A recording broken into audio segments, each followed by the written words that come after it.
what's going on to YouTube? It's going to be Donnie coming to you from Misawa, Japan. Got a guest in here. Got my guy Kadell right here. Let him introduce himself in a second. It's actually been a while since you guys let me reposition my chair, like I was talking about before and shit.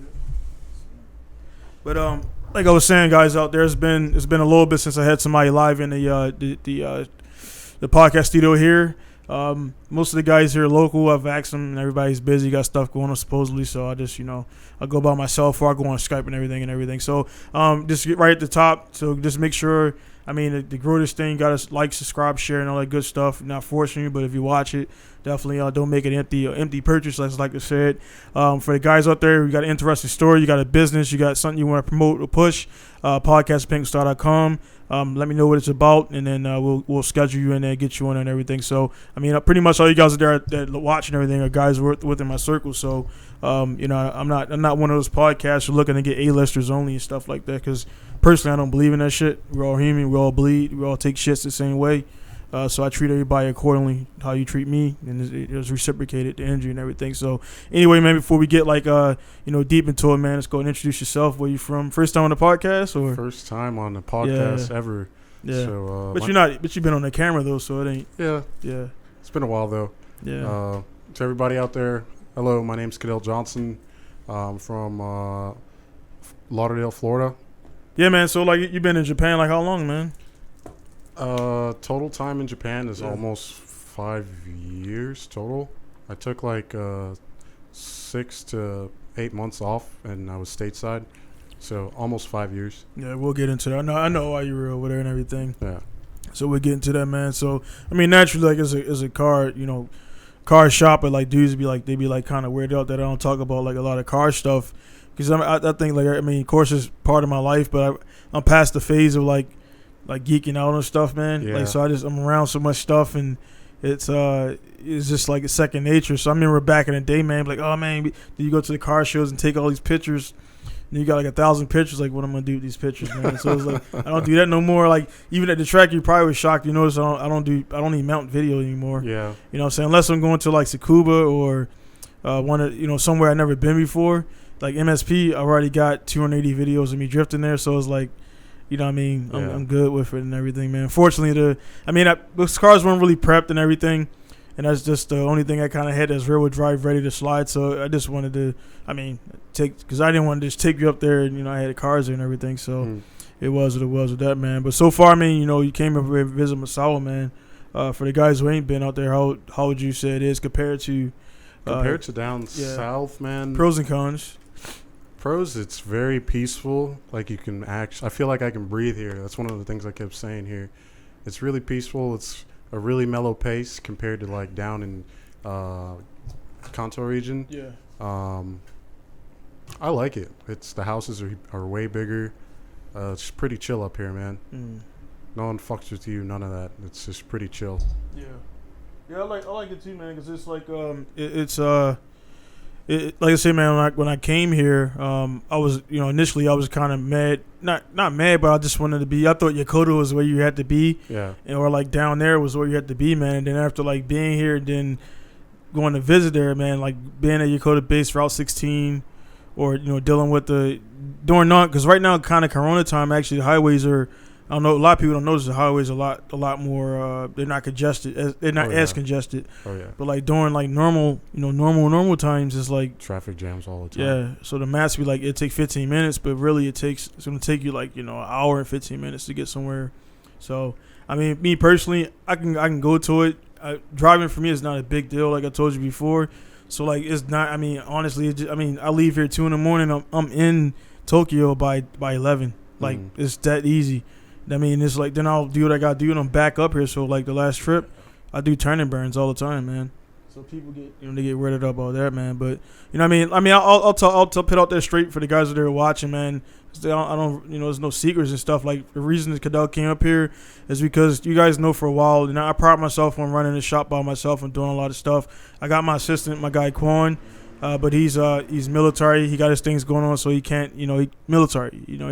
You got your obligations, but he came up here to check out the area, survey the area and everything, check out the shop and stuff. Because pictures and video, as you said, it's like it's it's different. different once you like boots on ground and seeing it and everything in operation and seeing how it worked and everything. So he's up here pretty much to see make his decision on whether or not he wants to move up here and be a part of the shop as a mechanic tech, and also he's a driver as well. We'll get into that. But that's the reason why he's up here and everything. So if that he makes a decision, things go down. Things are already fast, but it'll be even faster because I'll be able to expand more. So there comes a time in business out there where again, I do a lot of stuff by myself, but I have an extra not an extra person, but an extra reliable person. And there's a lot of things. Definitely want to talk about the diving, man, and all that stuff like that. And there's a lot of things and stuff he's done in his life. That to me, man, like I said, it will lead to. I already know. Like I just again, the attention to detail. If you didn't have that, man, there's many times you could have been dead under the water, man. Like many times, man. So speaking on that, man, like your career in the military. Before we get into the racing stuff, like what was your what got you? What took you towards the military? And like yeah. So what happened there, man? Long story short, after high school, I took time to figure out what I wanted to do, and it got to the point where my dad was just like, "You're either going to the military, or you're going to college." I went to college for about a week. I actually did the whatever college placement test they got going on. I just looked around and I was just like, "This is just like high school. There's no way I'm doing this shit. I'm gonna waste a fuck ton of money, and there's nothing I'm interested in doing here." So I started looking into the military, and I saw special warfare, special operations, and I was just like, "I'm gonna do that." And then originally when I started, I didn't originally start in special operations. I was a weapons specialist, and somehow I got orders to the command, to a spec war command, and I became a diver there. And then from there they sent me to more advanced diving, where I became a two-chuck diver, deep sea diver, and then from there that was it, and that's what I wanted to do. Yeah, man. It's weird how it works out, man, for that stuff. Like far as the military, man, it's a lot of guys like you didn't come from a military family, did you? No, I was the first one. Yeah, same. Like there was people scattered around, mostly ROTC, but like nobody. Like when I joined, they weren't like your uncle whatever did this. There was like your cousin, uncle Bobby, Ricky, whatever. Is like some people, somebody I had never even met. They already had died or whatever. So, the car thing, I didn't come like there was neps. There was a few guys in my family that liked cars, but they didn't know shit about them. They didn't know how to do anything. So when I got in the car thing, I was totally like on my own, especially being in Japanese cars. And then the military thing was like there was nobody there. So my when I was in Andrews Air Force Base, my family didn't understand. I'm it's like what 45, 50 minutes up the road from Baltimore, but it's like they don't understand. We're up at 05 PT, blah blah blah. Before 12 o'clock, we've done more. Done more than average person in 2 weeks in one day. Yeah. Like from 05 to 12, you done exercise, PT, 8 breakfasts, showered twice or whatever, and you go back, man. So a lot of people don't relate to that, man. So like I said, getting into your diving thing, man. How was the for guys that are watching this that might want to get into diving, man? What was the we already talked about it off camera and everything, but what was things you experienced, things that were shocking to you with the training, and then like things that you found maybe like kind of a little easier for you? Essentially, it was all kind of just, I guess, nothing was really shocking. But it was a really cool experience. I got to do a lot of crazy things that a lot of people never do in their lives. They'll only read about in books. There's nothing really shocking. I'm not going to say I knew everything I was getting into, but I kind of just accepted that you have to adapt to every situation, which any person in that position should be able to do. Right. I just took it as it went. I was just like, I want to do this, and let's see where it takes me. And it took me pretty far. And yeah, it's really interesting to do. Yeah, it's really different. Like a different world. Yeah, like when we were talking about, man. Again, like when I ride back from MSP yesterday, it was it's like things like it's again, man. Like guys out there again, outside of having a guy at the shop, if we decide to work up here, we both like not beating a dead horse, man. We both PTSD guys, or just claimed in our package. Like, but like it's certain things that we have in common, as far as like again, like you say, triggers and things that normal people like they just ain't seen a lot of things. We've seen, unfortunately, we've seen. I mean, actually, before I joined the military, I already seen dead bodies and stuff like that. But then, like when it's part of your job and you're seeing like an influx and like, people's insides, shit blown up and arms disfigured and a lot of stuff that you just look at and this normal people freak out and you just kind of look at it and then it kind of is, it's different. So I find myself with my kids like being extra overprotective because I know what happens if you fall on your fucking arm and it bends that way and shit comes out. You know what I mean? So it's like, but the shit's you can't stop everything, man. So it definitely, for me, I know it changed me, man. I know some of the stuff you experienced. Yeah, definitely. The military definitely changed me. As is any experience in life, any drastic experience in life, it'll change who you are. You become a different person. You see things in a different way. And that was kind of what we were talking about on the way home. Like, the average person has never experienced such and such things, so they never will see the world in that way. But when you're either the person that's doing such and such or you see such and such, you understand the world. There's more out there to the world than what the average human thinks is going on. There's a lot more. It's a lot more. And I think with it's one of those things where, like, guys they kind of like guilt you because like we've been through it, so we could talk differently and more boldly about like stuff out there what we've been through, and we've been successful what we did. Because like I said, your career just like mine, you had a good career. Just like something happened and you like, man, I'm out of here. Just pulled out or whatever. For me, I had a good. Speak on everyone. There's collectively a bunch of other things going on, but it was just like I saw the end of the road for the military making Master Diver, and visually being around Master Divers, seeing how they live. I seen the end of the road. I know how much you're gonna make. XYZ. It was just like, that's boring. Right. And I just wanted to take another route and actually, I won't say diving was not what I wanted, was what I wasn't passionate about, but after a while, everything else that was toppling on top of it, it was just like, it's much better for me to have control of like seeing my family, XYZ, and chasing another thing I wanted to chase, which was drifting. Right. Yeah. And that's another linking thing. Both, like, my reason for getting out was like, I was already, I was doing the D1 thing, divisionals while I was in, and it just never had good results, man. Not because of driving skill, but because I was daily driving my divisional car. It was this R33 sitting outside, and like, it would be driving good, and then right before the event I would hit a fucking pothole. Next thing I know, my alignment's like this. I don't have the money to get the alignment done, and getting there. Then like that little stuff like that, man, definitely throws the car off a little bit. You're off angle, offline. You don't qualify. You just spent $2,000 that weekend to pretty much give the D1, which that $2,000 they take, which divisionals is all it does is pad so when the guys win at the GP level, they get their check. Yeah. So that's all it is, and it pads it, and also as a feeder series, so it feeds divisionals feeds lights now, and then lights feeds D1 GP. So there's feeder series, and and they take the fees. But for me, man, it was like I was looking at doing 20 years, and it was my first 5.5 years are good, and that last like half year after my last deployment, I got back the day before the earthquake, so we did the end process for 2 weeks. So we were still, and then we get back, and then we got back to a whole new crew of guys, man, and they were just the lamest fucking dudes ever. And if I seen any of them, I told them fuck off, especially one of the guys in particular that started following me oddly. He probably is watching this shit right now, but I don't fuck with him, and everything. And it was the thing, like, my thing was like I respected the military rank structure, but at the same time, it was like men are men. Yeah. You know what I mean? So you just been in. The only reason your rank is higher because you just been in fucking longer. That's one it. reason. That's another reason why I got out. Was just like they expected. So in special warfare commands, it's big boy rules, big man rules. But when you go to like ship's husbandry and other commands, each command is different, so I can't speak on all. But when you're in charge of someone's life and all these other different things that are big responsibilities, and they start treating you like your little kids, it gets aggravating. Yeah. I guess for me, another thing, looking back when I was thinking about all my decisions of getting out XYZ, it's just like, am I going to do? I don't solely do things for money.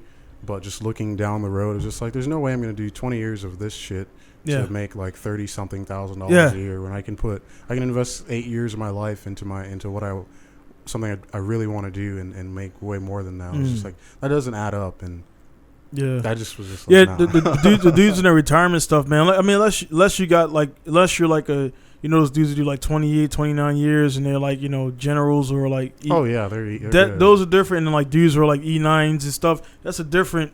That's like a 0.5%. Yeah. You know what I mean? Their body stays together because most times at that time, man, dudes are mostly broken up by that time. Yeah. About it, PT is not hard, but it's like the other shit. Depending on your rate or AFSC. Yeah, you choose your rate, choose your fate. Yeah, so it's everybody's different, man. Everybody got different mentality and everything. And some people, the lifers, man, it's just like those dudes. They had nothing before it, and they had nothing before, and then when they got in, that became their life. Yeah. And then they kind of don't. Some people are just scared to make the transition because it's all that they know. That's all they know. So what I fucking experienced was the leadership getting like they were fucking. I'm like, dude, like you're E whatever the fuck. Why the fuck you like, man? You shouldn't really be getting out. You know what I mean? What are you gonna do out there and shit? Like, dude, this is my fucking shit. Like, it's not gonna affect your life. What they worried about in the Air Force, I'll tell you, in the Air Force.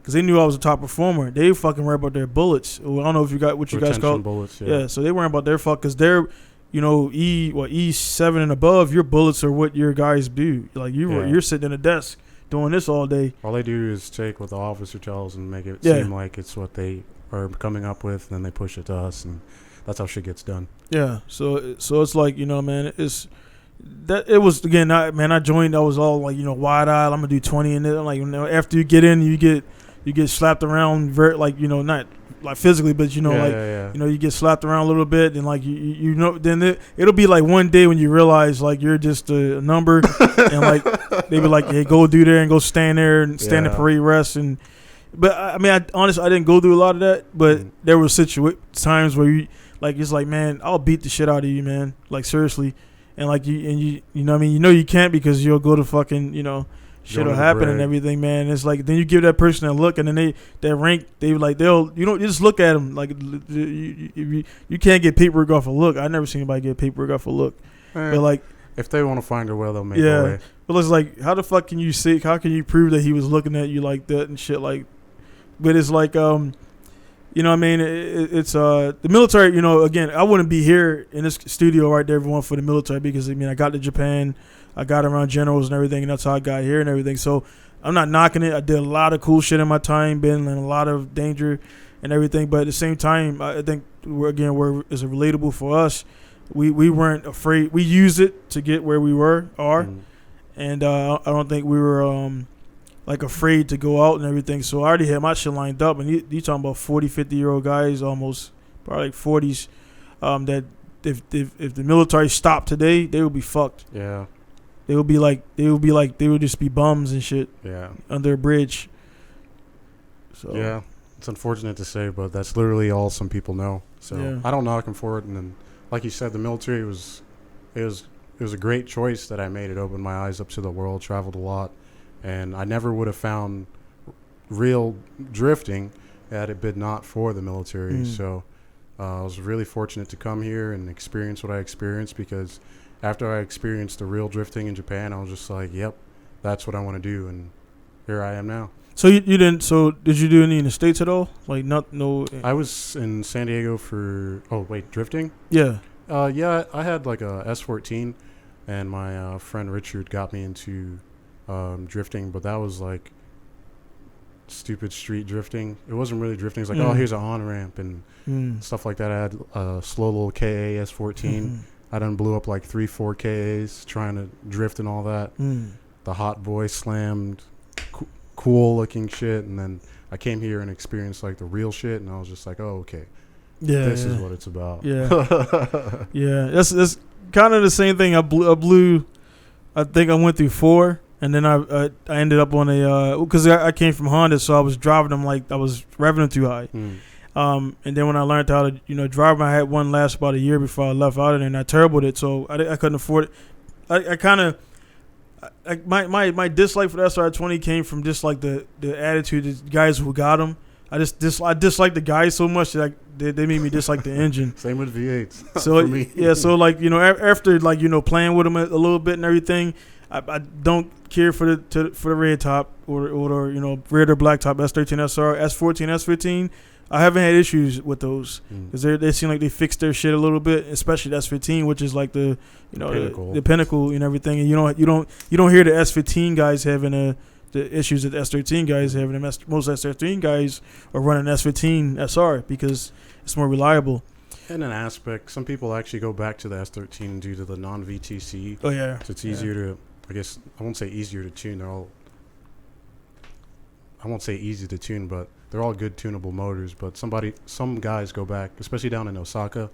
They go back to the S13s because they like not having the VTC. But to each their own. Yeah, everybody's different out there, man. That's why everybody got different styles, different everything. You can have an event with 100 drifters, man, and pretty much each one of them will say like something kind of the same but a little bit different.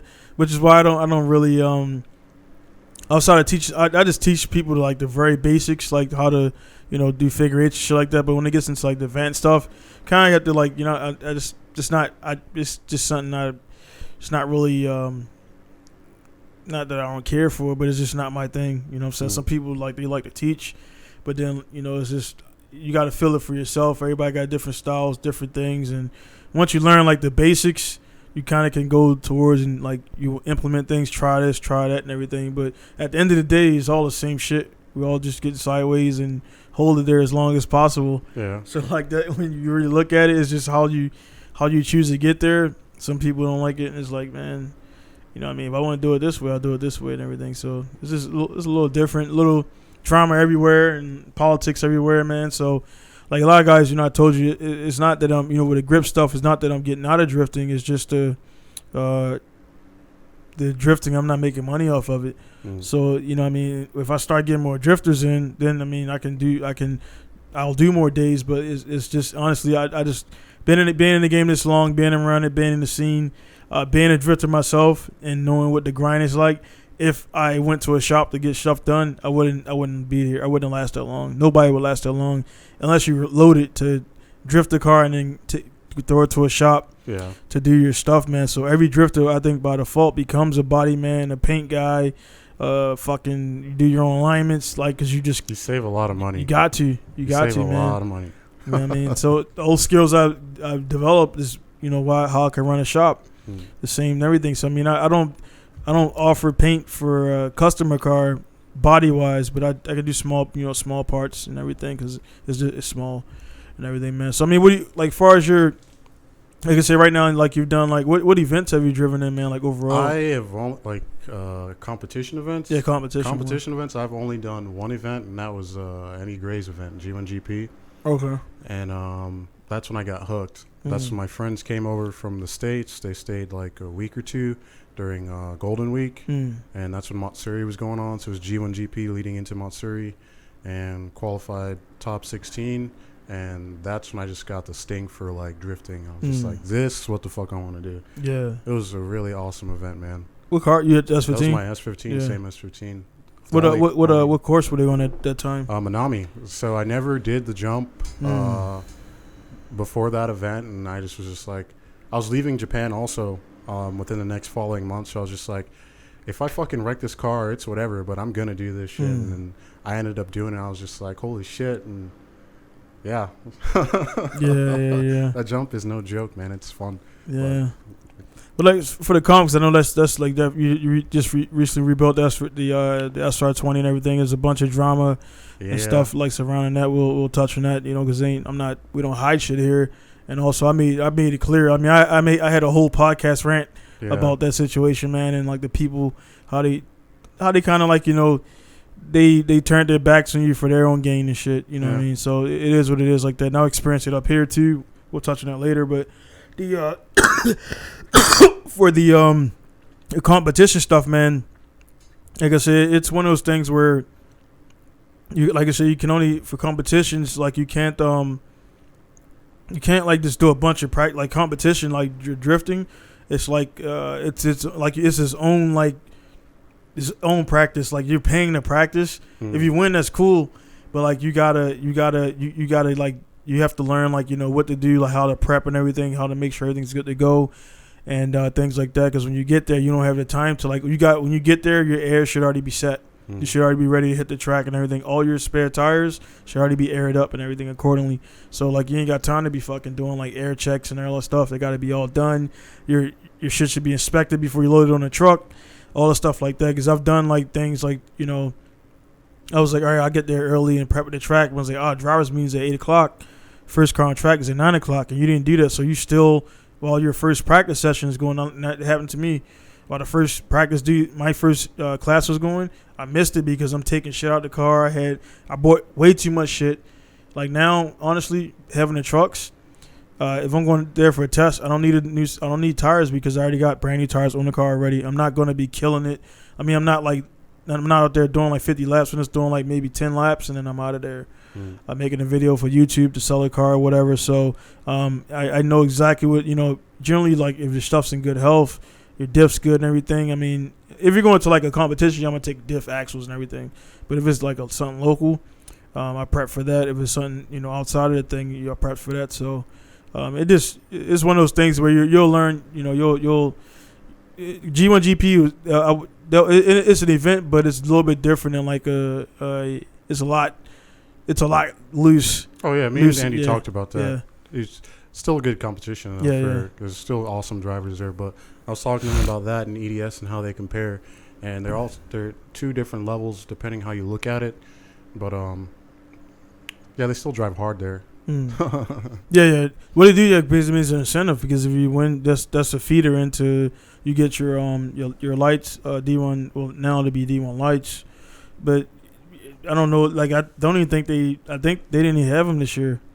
Oh, I think they canceled them because of the coronavirus. Nobody was. It was no. I mean, well, not say nobody. The fucking D1 G. They should just name this shit Australian G. Just all Australian, New Zealand guys, and one or two Americans, one or two token Americans every year, or none. So it's just it'd be straight New Zealand, Australia, New Zealand, some guys from Ireland or whatever. And then I think the LZ guy was over there. I think last year. Last year, yeah. Yeah, so he was. I didn't know he was at the which con. But then I did notice there was. I noticed there. I didn't know he was there until after I was already leaving, and somebody said he was over there or whatever. I was what I'm not. I don't know if you know me or not and everything. And the I just noticed this one guy was moving, and it was a bunch of fucking dudes moving with him. I'm what the fuck's going on here and shit. And I was that must be the LZ cat or whatever. Everybody trying to get in his blog and shit. But like I said, I'm not talking now about a guy. I don't know him. I met him one time at Nishi. Yeah. I've heard he was pretty, actually pretty chill guy. Yeah. And everything. So, but it is what it is with that stuff. As far as my YouTube thing, I know you got yours and everything. My YouTube deal was just, the whole making videos and shit like that. I already did it. And my thing is, my grind is here. YouTube is kind of a supplemental thing. So that's why I made the podcast and things like that, man. So, but I mean, like I say, as far as the the season coming up, I mean, of course, everything's kind of wishy-washy and everything, man. And then of course, the guys there who don't know, Kadell here is also my first sponsored driver for Pinku style. Getting things on board and everything, trying to get the suit set up with Bridgemoto and everything like that, and get all the safety gear and things set up, utilizing my contacts. And I've been sponsored by people before, and I'm running a little bit different where it's all the fake promises, false promises and shit like that, and then giving a dude 10% to fucking be on their Instagram, horn your stuff out. That shit ain't, I went through it and I realized it was bullshit. So, things I'm offering, like I said, is the entry to the events.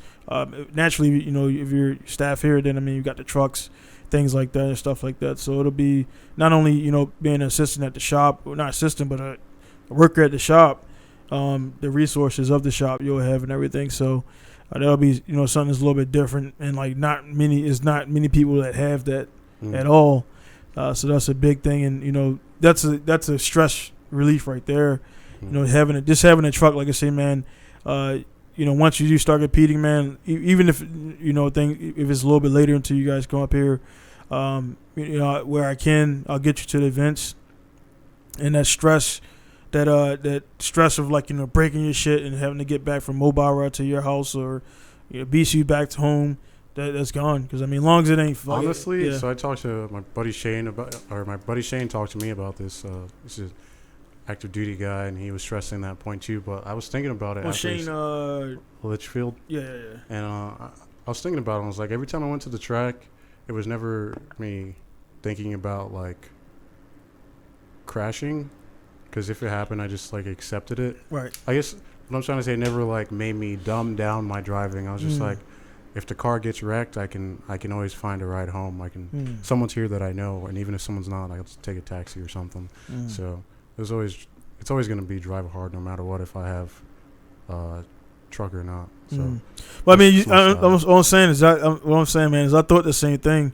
I mean, when you're in the car, like you feel like you're pushing, but there, I mean, it depends. I mean, I don't know. My expedition was like 8 hours though, so I was driving from here all the way down to fucking like Maze and everything. So I mean, you're actually where you were sliding at. I mean, even the Bisu is more closer to your place than it's like 4 or 5 hours. Yeah.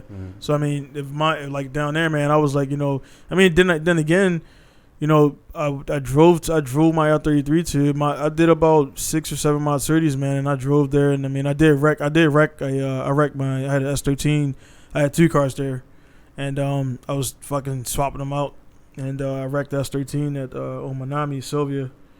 So I was like, fuck, man, I would have sucked if I would have wrecked that, because the 33, because I had to drive back, get back, and I mean, for me personally, I mean, the way my money, my income was set up, if I was to wreck, I had enough money to get there, fuel, like I bought tires, and I didn't have any money, like if something was to happen. Actually, I had to borrow cash one time to get back.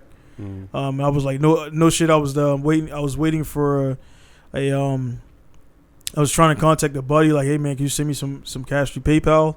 And I think something was wrong with my shit. And the dude, I was like, fuck man, I gotta get back and everything. And dude, Anton Sutton out there, he like loaned me like about $150, $180, something like that. I paid him back, but to get back, the tolls and shit. Yeah, that's just expensive out here. Yeah, people think like what they see on online and stuff. They forget to mention how expensive it is just to drive out here. Yeah, just to own a car.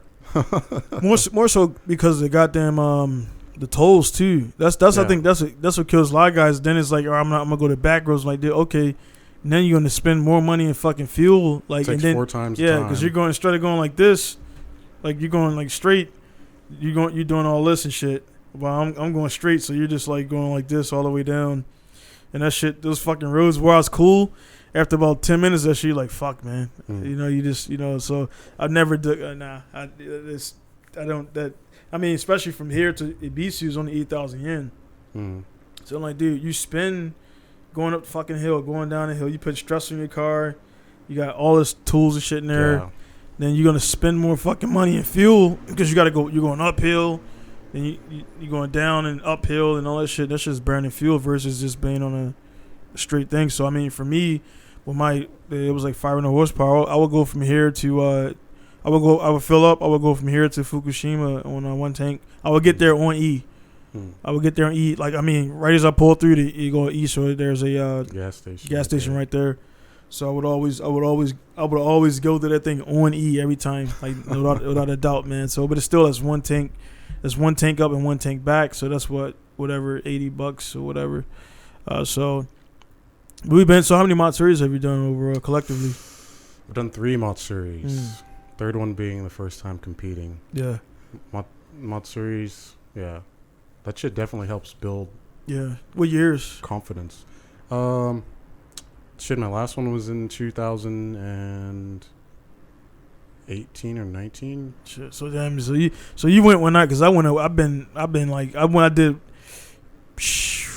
all mine was between 09 and like 12 or 13. And then after that time, I just kind of it started for me personally. It started changing. So like back, I mean, I wish you could experience it back when it first, because G1GP, the first G1GP, I would sleep at the school course, and school course used to have they had the pits and the things out there before the earthquake fucked everything up. I would sleep there, and the dudes like, they're gonna do this gaijin because there was so many fucking gaijins there. And Andy was like, "Hey man, get all the gaijins together and shit. We have a little competition." So I was I was there for the inaugural G1GP, which it wasn't. It wasn't really. It was just a fun competition. Then it caught on, and then it just became a thing like instantly, man. Zinky started sponsoring shit, and then they had the podiums, and then rest in peace, the Jager. He was one of the, he won a bunch of stuff like that, and yeah, man. So it was, it was cool. I mean, back then, man, it was just like so fun, man. Like it was so like it felt like high school. It's still fun, but it's so. What a lot of people don't realize, if they've never been to just Japan in general, you're gonna have like I call it the gaijin goggles. You kind of see everything in a different way versus people who've either been here a million times or like live here, and definitely see the difference from like the first time I went to the last time I went. But me personally, I see the difference, but I don't really pay attention to it. I'm just there to drive and have fun. As long as my wife's smiling and I'm smiling and my friends are happy, that's cool. Yeah. But there's a lot of crap that's been going on due to foreigners screwing it up and making everybody look bad. So it sucks, but that's everything. A part of it. Yeah. For me, it was just more so like it was like it was more like a more. It was before it like kind of before it like blew up and everybody had to get over here, because before it was just some Americans from based in Australia, and that's all it was. And then like other guys start coming, and then it start being like cliques and crews. That's what I noticed, and I was like, man, like you hear this is supposed to be a fun time.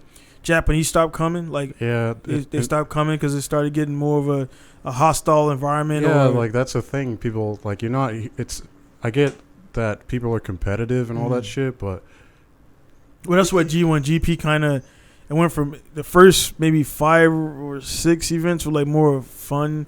I don't even mean just G1 GP, just Ebisu in general during Matsuri. It's like people trying to show up with like the most baller shit, XYZ. No, man, just I get you can do what you do, but like don't forget to have fun and just have fun and be respectful, and everybody will be okay. Just stop being dickheads and stealing shit and making everyone look bad, because for the honest guys and respectable guys that are doing the right things, you come over here, steal stuff, then we get looked at. The people that actually live here or people that come here often, we get looked at as the piece of shit that you are for stealing and doing all that shit. So just cut that shit out. Just have fun, be respectable, and everything will be all right. Yeah, it was a string of things. Like it was the guys like driving into town with the missiles. Yeah, and then of course being the Andy was a like the POC.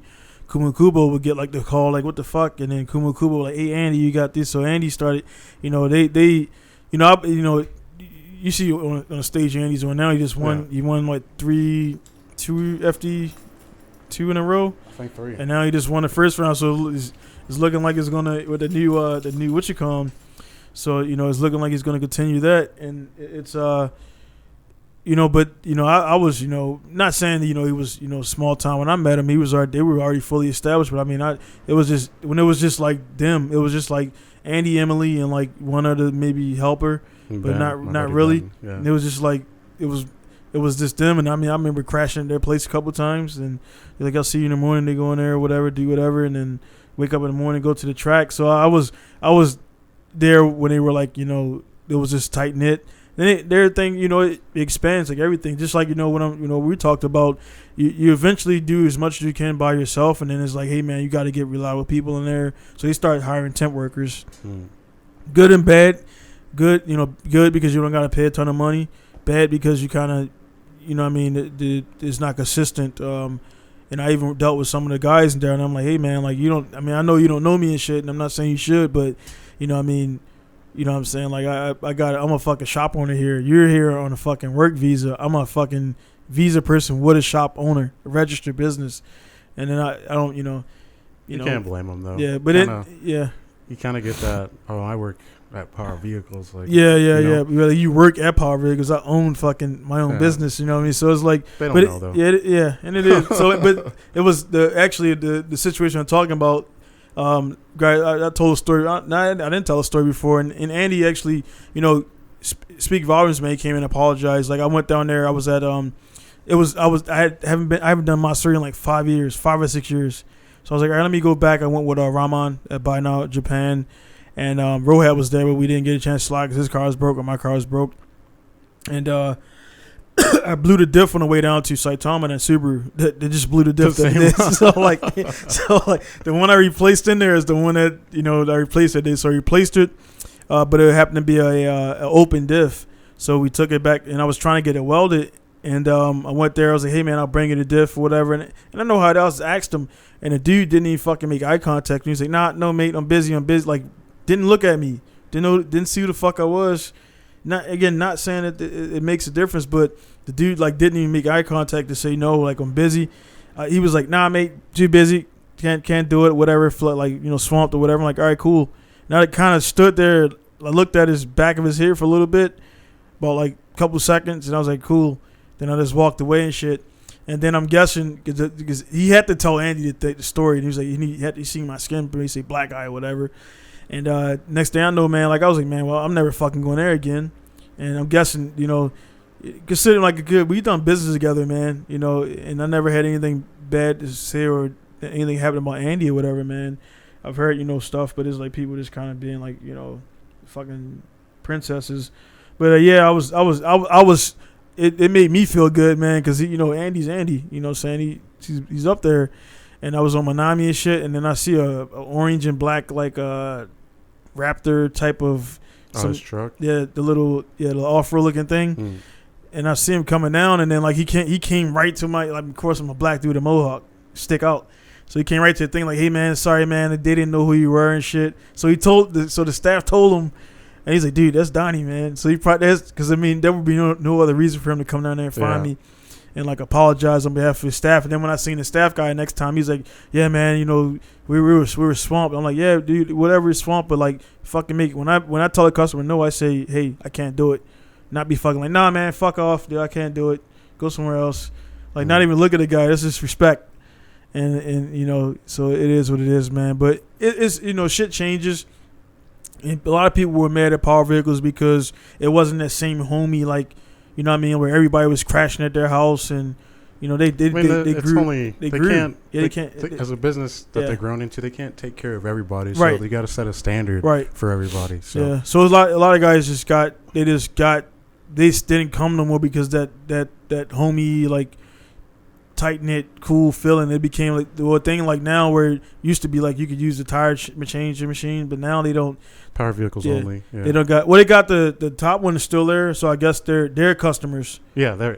But they got their one down the bottom. So now that one there used to be like it used to be you could park there, but now it's just like just too many fucking cars there. So like I stopped parking there like probably about 3 months ago. Then I would park down in Manami or pretty much Manami. I was set up there. And not that I drift Manami a lot. I just like setting up there. West course always too packed. North course, just way up there to break some shit and all your tools and shit up there. So I don't. The guys that park at North course are weird to me because it's like you're just up there. Then if your shit breaks, you got to get up there, up that hill, and that shit's like a. Yeah. I don't know. If they want to stay there. Yeah, you've been at North course. Yeah. It's just you gotta drive. It's a wild. Not a while to get there, but it's just up there and shit. Yeah. And it's like it's weird to. This is weird. North Course is cool. It's fun drifting it, but it has a vibe. It's like when you go there, you're like in a different place.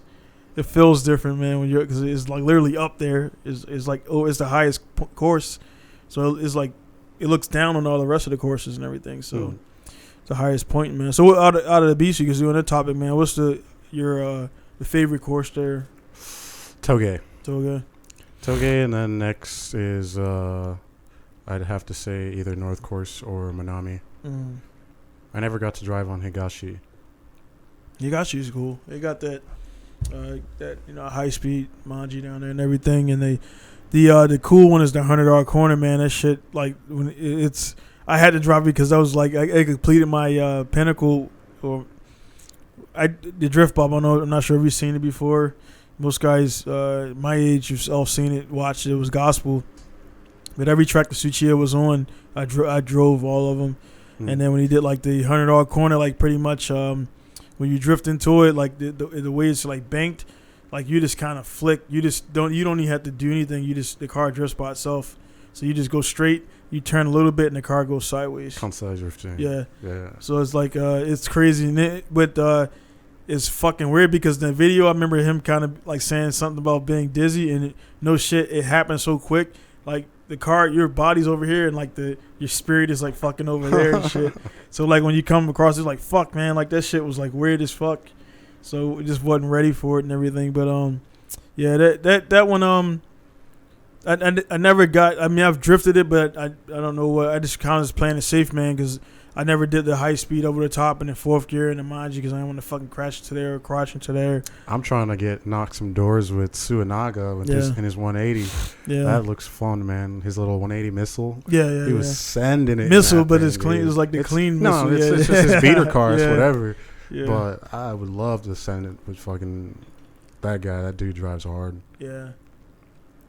That's a good video. One of my favorite videos to watch. But Toge, I like Toge because it's nice. It's close proximity, so you actually have to be precise if you're pushing hard. Right. And it lets you know your limit. I guess that pushes you to your limits on that course if you're pushing hard, because one slip up, you're flipping your car off the bank, XYZ. I guess that's what makes it so much fun to me. Yeah. Yeah, it's definitely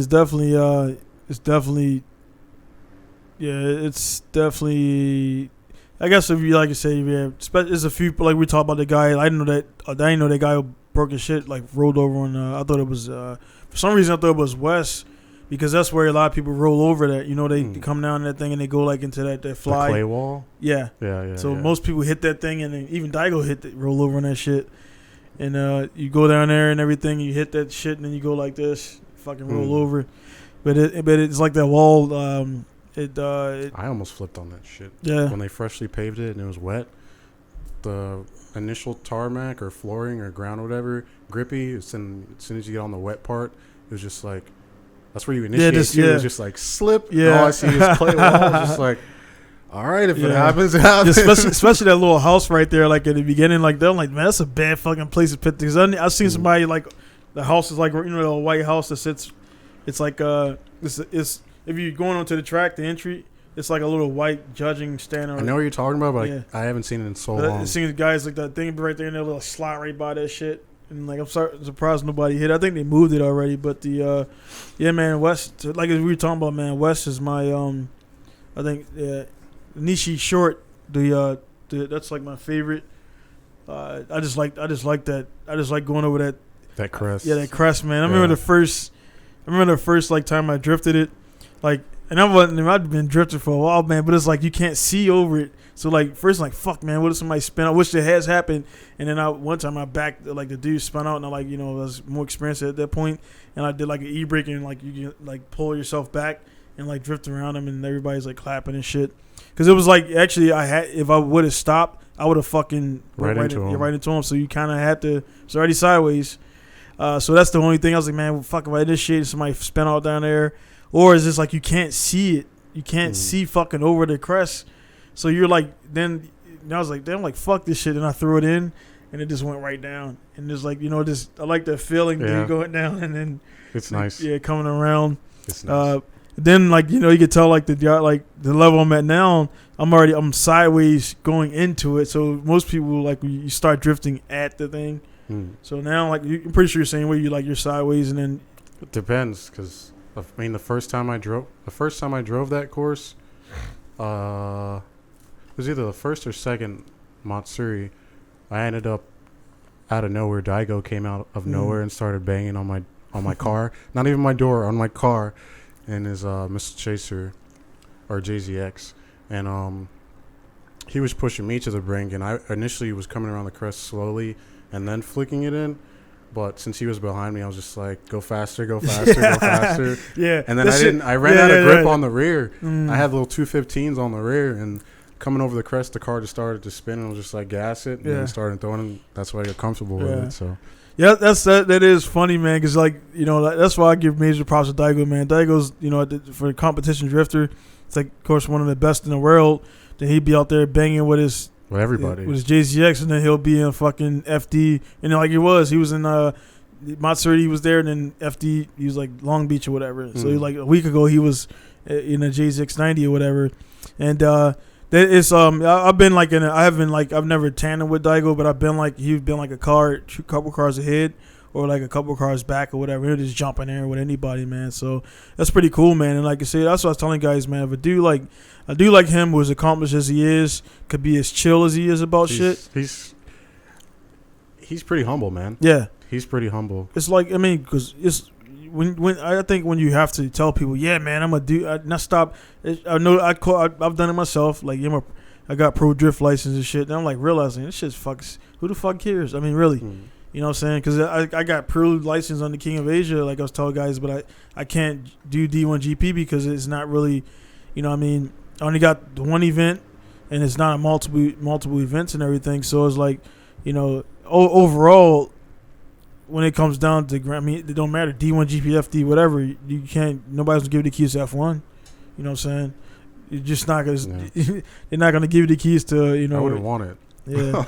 Yeah. So I definitely want to drive one. That's definitely. I'll buy one, but like a Formula 3 thing, man. But it's But what I'm getting at, man, for Daigo, it's like him, Robbie, a few other guys, man, who are been at the top.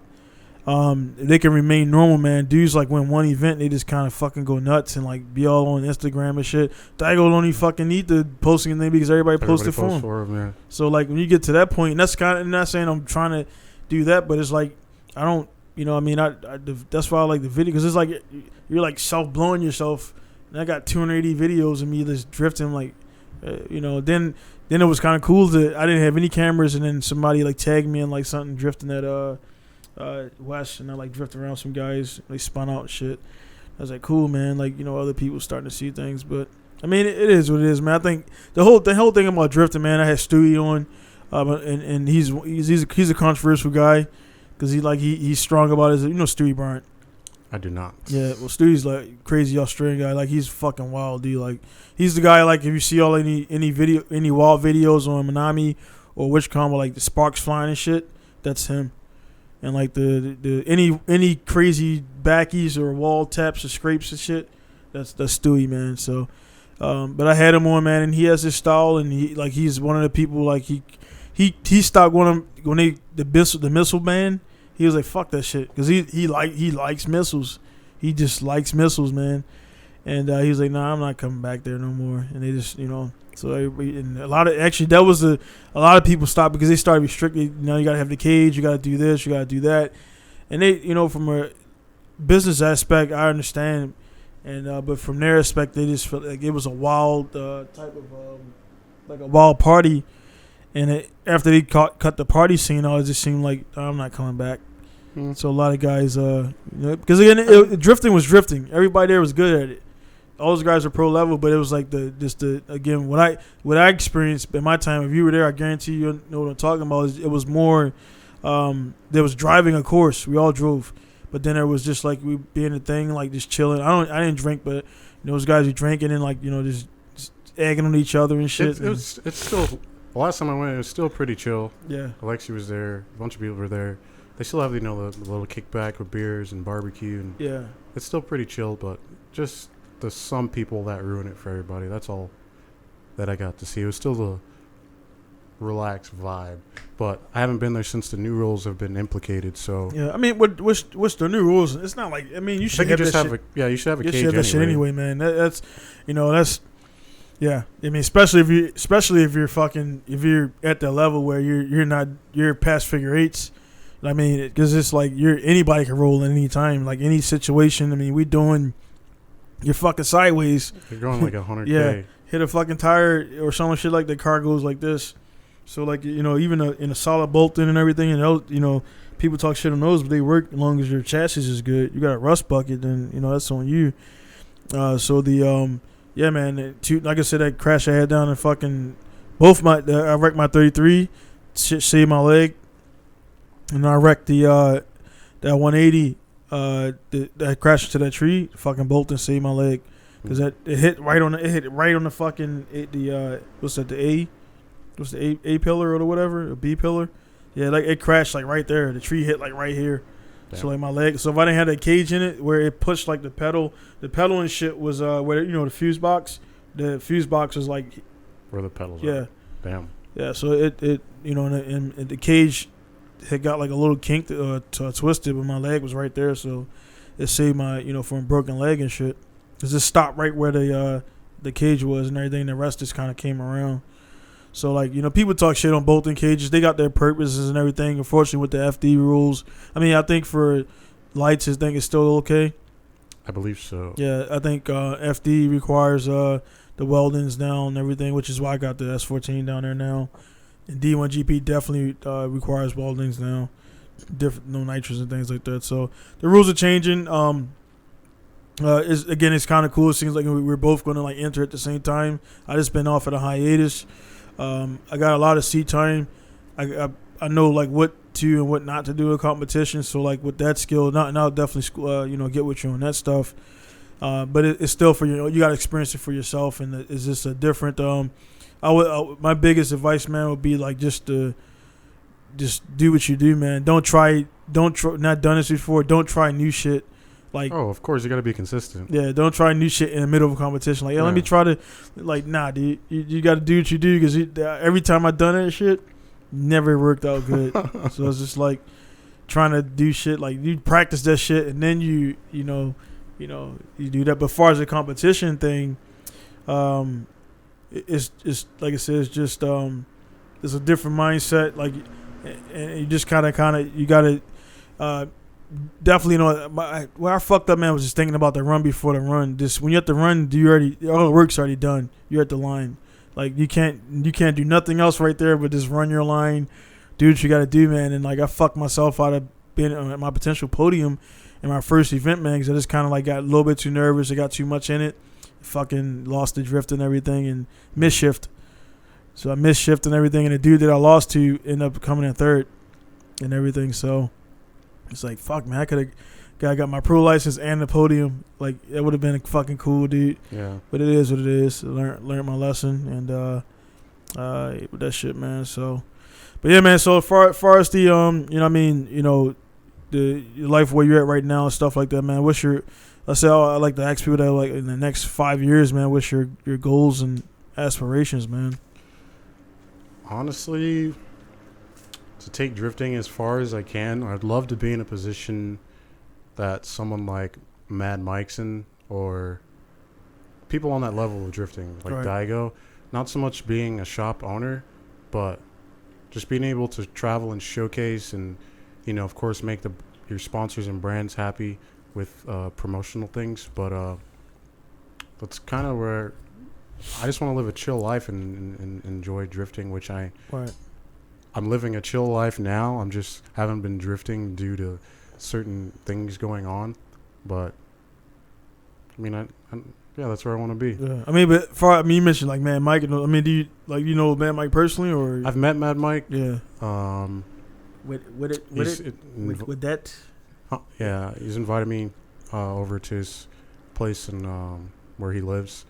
Haven't been there yet, so I haven't taken advantage of that. But I definitely got insight with how things go with him at the FIA event last year, I believe it was, and how Team Red Bull operates and how other teams operate, and that's where I want to be. I want to be on that level because I know I can perform. I just don't have the proper equipment right now and funding. I have funding, but not at that level. Yeah, that's what I'm getting at, man. It's a lot of. Until like it's one of those things, man. Like in there, it's like it always looks green on the other side, man. But it's a lot of different things where guys gotta. I've been around it, so I've been privy to like different conversations and stuff that like when I'm like they just I guess I'm like on that level with those guys now. But the yeah, man. Like for example, I don't know if you watched one where I had Jake Jones on. Yeah, I watched and that. I was shocked when he was telling me about like he quit the job, and then they was like, nah, actually we canceled. So he's like, fuck, dude, I just quit my job. Now I'm out of work and shit. Like I was doing this because that. So like I was shocked, because from the outside looking in until I had that conversation with Jake. I mean, honestly, I thought he was like rolling in dough and he had shit coming in, but that wasn't the case. And he took the one guy's offer, traveled around China and make shit happen, and I was actually was getting paid for it. So there's the I bring him up sometimes the JR of drives a Ford. We were both sponsored by the same graphics guy at one time. We both from like Maryland, but we never met. And I was like offered to get a ride with the guy, but I was like, nah, cool, man. I'm a cool ass street drifter that does J turns, and I'm too cool. And sure enough, like 3-4 weeks later, I'm like, oh, that's that fucking JR dude. And he was at the first Falcon with his S13, SR20. I was like, fuck, I fucked that one up. But it is what it is. He got his crew and people that's tight with him. But I mean, I have goals, and everybody wants to win and all that stuff. But as long as I'm enjoying it, I'm gonna keep doing it. I don't want it to become a hassle. Yeah. Never, and if it ever does become a hassle, I don't want to, do that. But as long as I'm having fun, I'll be able to compete at my best. And if I compete at my best, I'll know I'll be up there because I know I have what it takes. Right. But, and that's important, man. That's an important thing right there. Because if in anything, man, if you don't like believe you can do it, it's like, what the fuck are you doing it for? Like, if you ask a fighter, can you beat that guy? Like, every fighter's gonna say, yeah, I can beat that dude, even if they like don't. They'll say it.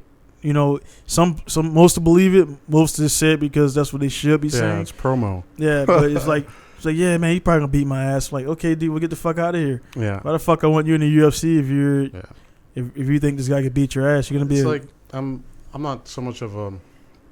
Like we said the other day, I'm not super quiet, but I'm a quiet person, and I rather show people than talk about it. Right. You know how I got here. Same thing with you. You show up here.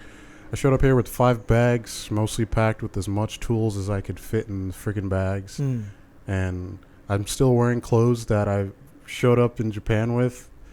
And yeah, I'm here to do the do. I'm here to take care of business. So.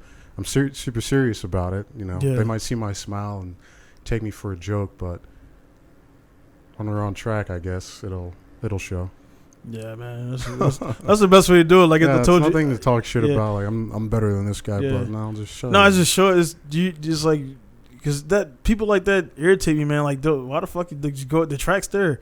Why are you at the track talking about what you can do? Like, okay, go do it. He's like, people will see. And that's that's why, like I was telling you, like the other day, I'm at the point now where I can come out there in a jalopy and I just want to spin around and do some shit.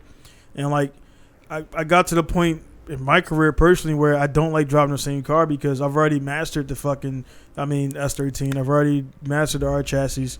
So it's like different chassis and things like their RX-7 or whatever. I like to do it because for me in a business aspect, if I can switch from talking about a rotary to a 2J to a 1J, it's impressive, and I know what it is, and I've driven it and had all the dynamics, and you get more customers that way. So if you got a GTR shop, then all you're going to get is all GTRs. Everybody doesn't draw GTRs. Everybody don't like GTRs.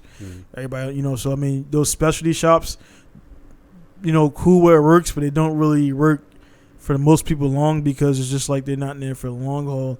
So like the different ones, and being able to go chassis to chassis is an important thing because if you get that, somebody see you out there driving or whatever and say, hey man, come drive this, and you be like, ah man, well I really prefer this. But like, all right, well, this is the car. You know what I'm saying? So you gotta definitely get around that stuff, man, and be able to drive multiple chassis. So it is what it is, man. With that stuff, it's just one thing I learned, man, is the best thing is just I don't believe in luck and all that shit, man. But like, if you're prepared and you get that call like, hey man, you got a car ready. That's why again I want to get the S14 and the S13, so I have 2 cars ready. So if I get that call, hey, there's a demo going on, which I did. I had a guy invited me to a demo for a track, and I'm like, I'm not coming in there fucking Subaru. Like he's like, bring it. I'm like, no, fuck no, because that shit with the people that were there, they seen like, I mean, that car it's like an 80%. Like, I mean, it can kind of slide, but it's like I said, it's too fucking stiff. And I never really, honestly, I built it, and I've been to the track a couple of times with it, so I never really dialed it in. And it's more suited towards the grip, actually. So it's like kind of trying to take a NASCAR and go and compete in D1 GP. It's probably not going to work out. You got shit ton of power. But shit, Manami might be cool because you're drifting what is the left. So it's like, as long as it's going like that, but then when you got to go the other way, it's like, you're fucked. So yeah, man, it's one of those things, man, where I think a lot of guys, they overbuild. whoever wins in championship in anything this year is going to be the car that stays together. Like I was telling Lex and Mike at King of Drift Kings, I was like, whoever wins anything is just going to be whoever has the best maintenance, like in the most simple car. Because one thing, I mean, I go towards, and even if you look at Andy's car, I checked it out. It's simple as shit, like fucking turbo engine, like nothing else in there. It's just simple, man, and it's not all these bells and whistles and fucking radiator on the roof and all this Instagram hot boy shit, man, where people are building like that now just to get likes. Like, keep that shit simple as fuck. Throw the fucking engineer a pair of drop knuckles, a pair of, some shit in the back, and then, like, go, man. Because when you wreck it, then you can just easily get back. And that's where I'm at with it, doing more with less. And I think, personally, people are just overbuilding these cars.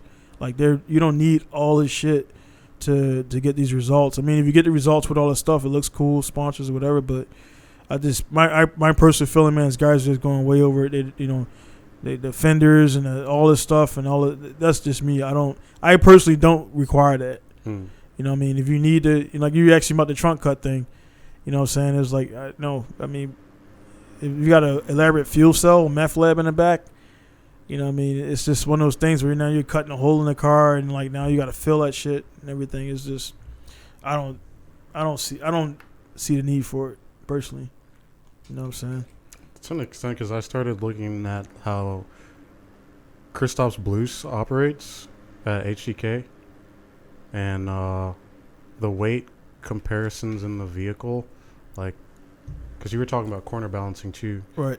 And at a certain level, I guess it's important, but where I'm at right now definitely isn't.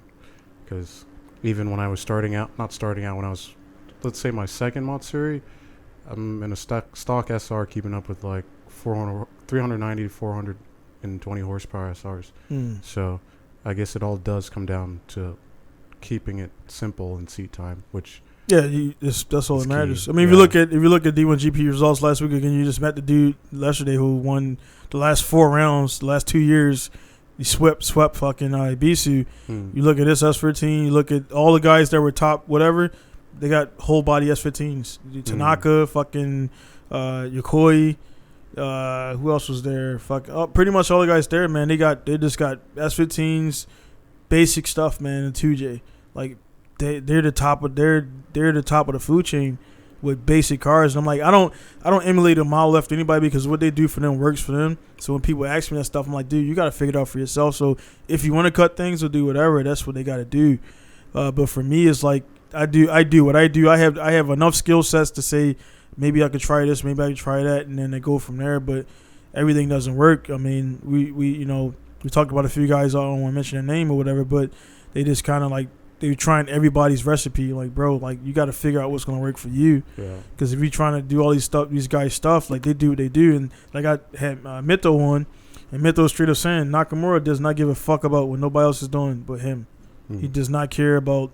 He only does what he does for him, what works for him, and that's why he's good because he only focuses on what works for him. And just like same thing with that is just like the martial arts, the same thing. The best guys, and that I mean I'll toot my horn, man. I mean my progression in jiu-jitsu has been because I found my style. Like within jiu-jitsu, there's a lot of different games you could play, and some guys they try to play a different game every time they train. Instead of focusing on, like, if you're a 5'10" dude that's kind of stocky with little legs, you can't run spider guard and you can't do like crazy shit the dudes with like long legs have because they're bigger guys.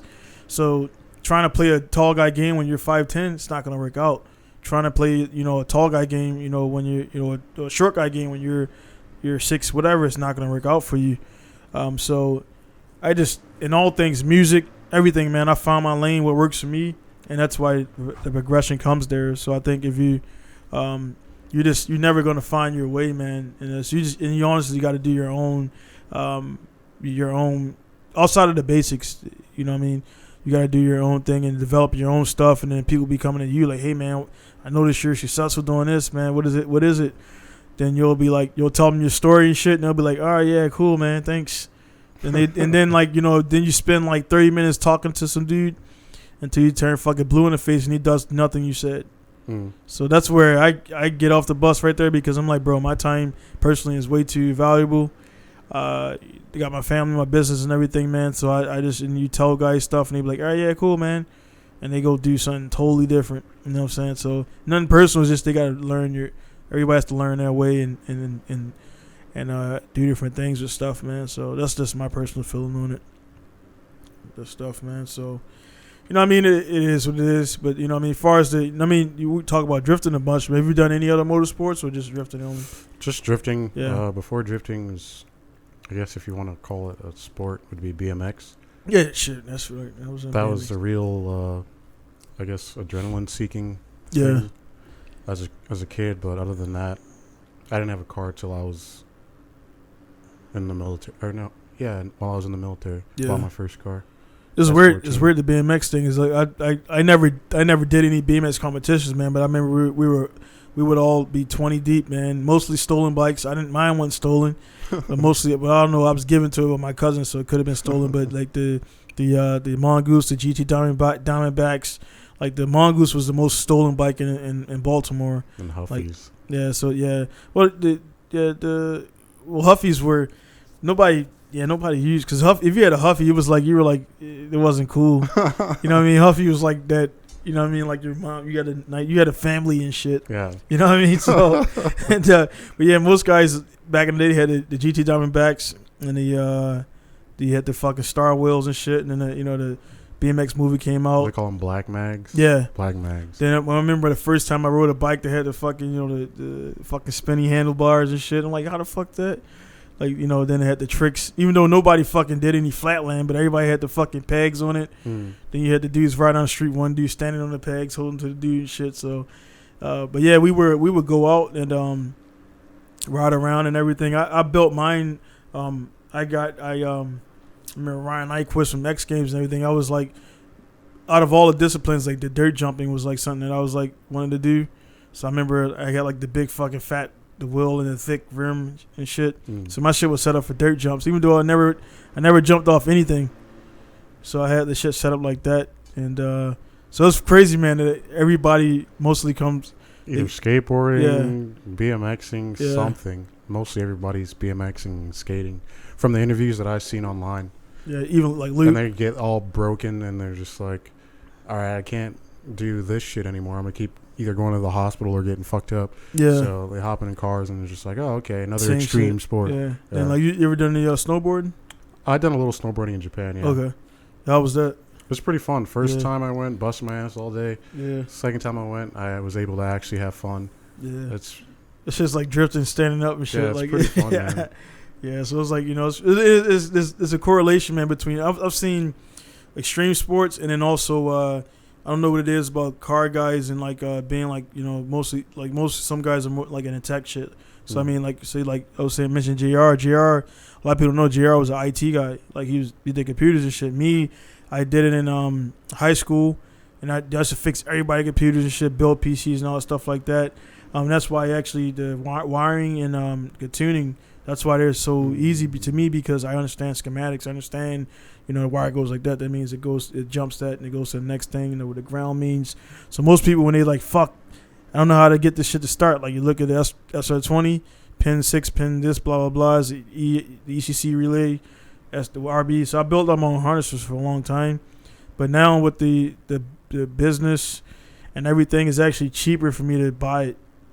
Because I can build it. I can just get with Yuri, and of course I got a discount. So like for the S14, it's fucking plug, start. I don't wire anything. The tack works, everything works. How I suppose is all interface, so it's cheaper for a customer to actually get it, to buy the harness, man. So it is what it is. I know I can do it. You know what I mean? Done it with the S13. That's all standalone ECU and everything.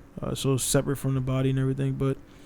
It is what it is, that stuff, man. But far, like, what I mean, like I say, man, it's, coming up here and everything is just getting late a little bit. And we definitely going to do this many more times. We didn't even really get into we definitely touched on the one thing actually I don't want to skip over, man, is, like, how do you deal, like, with the, because you're, military and everything, like, the PTSD stuff, man. Like, how do you deal and cope with that? Because there's a lot, a lot of people don't understand PTSD or they think it's bullshit. Yeah, and they can keep thinking that, fuck them. But how I deal with it, sometimes it does hit hard. Then every day is different, and I think staying in something that keeps you focused, like with cars, that's definitely a stress relief, and it takes your mind off of all that other stuff. Or like training, like you do jiu-jitsu, I do Muay Thai and kickboxing and all that stuff. Or building, like that was therapy for me to build my own car. Right. Another alternative I found that helps is CBD. Yeah. CBD helps with anxiety and all those issues that come with it a lot. I don't know. There's a lot of ways. I never been asked that before, but definitely drifting for one. That's why I was just like, fuck that. I'm gonna do this for the rest of my life, because it just takes you to another world and you forget about all that shit, either that you went through or there's everything that's going on. Yeah, drifting, driving, for sure. Then I mean, like I said, the stuff like that led up towards that, man. Like it's not, like being a diver, and you've been in situations where you have to recover, guys who drown and everything like that, man. It's that's I mean, you watch movies and stuff like that, man. And for me, I used to, before I joined the military, I was big into war movies, and now, dude, I don't watch that shit anymore. I can't. Like that shit. I'll be there. Like I was one time, my wife watched with me, and I was like this fucking frowning dude. Like I wanted to kill the fucking dude. Like I know he's an actor and shit, but like I was watching fucking the American Sniper, and did you see that? I've seen him before. And when he fucking and I got kids now, and when he fucking he drilled that he fucking drilled that kid's head, like he put the drill Oh yeah. Zarqawi, that guy. Yeah. So it's like, what I mean, people like, oh, it's Hollywood. Like, nah, that shit happened, dude. Yeah. That shit's happened, and it's like that, and that. Yeah, dude. My friends told me all about like shit, like walking, because women aren't allowed to go to school at certain time back when the war was kicking off. Right. And like they'd find women and children on top of a roof with bullets in the fucking head and all that shit, and just like people will never understand it. Yeah, man. Been there, so yeah. I don't knock them for not understanding, but at the same time, at least have some compassion and patience for guys that do, because you don't operate like a normal human being. Right. If there is such thing as a normal human being. I asked a psychologist about that. I was just like, what if PTSD and all these labels, because they have like a book. I took a psychology class, and they have a book on all these disorders that humans have. And I was just like, specifically for PTSD and all this stuff, what if this is just the actual what happens to humans that experience real life? Because in the world we live in certain regions, it's a sheltered life. Right. What if this is just like the normal? Right.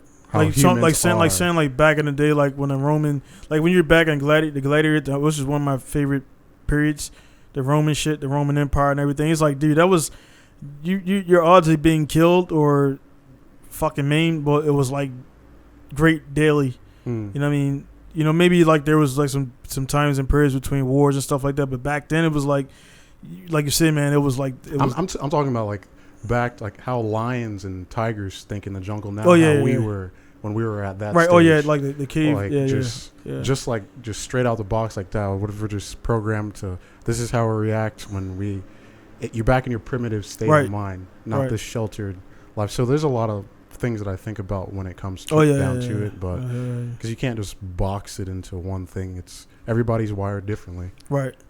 Yeah. So everybody reacts differently. Some guys act like they're okay, and that's another thing I hate about. I won't say I hate, but I dislike about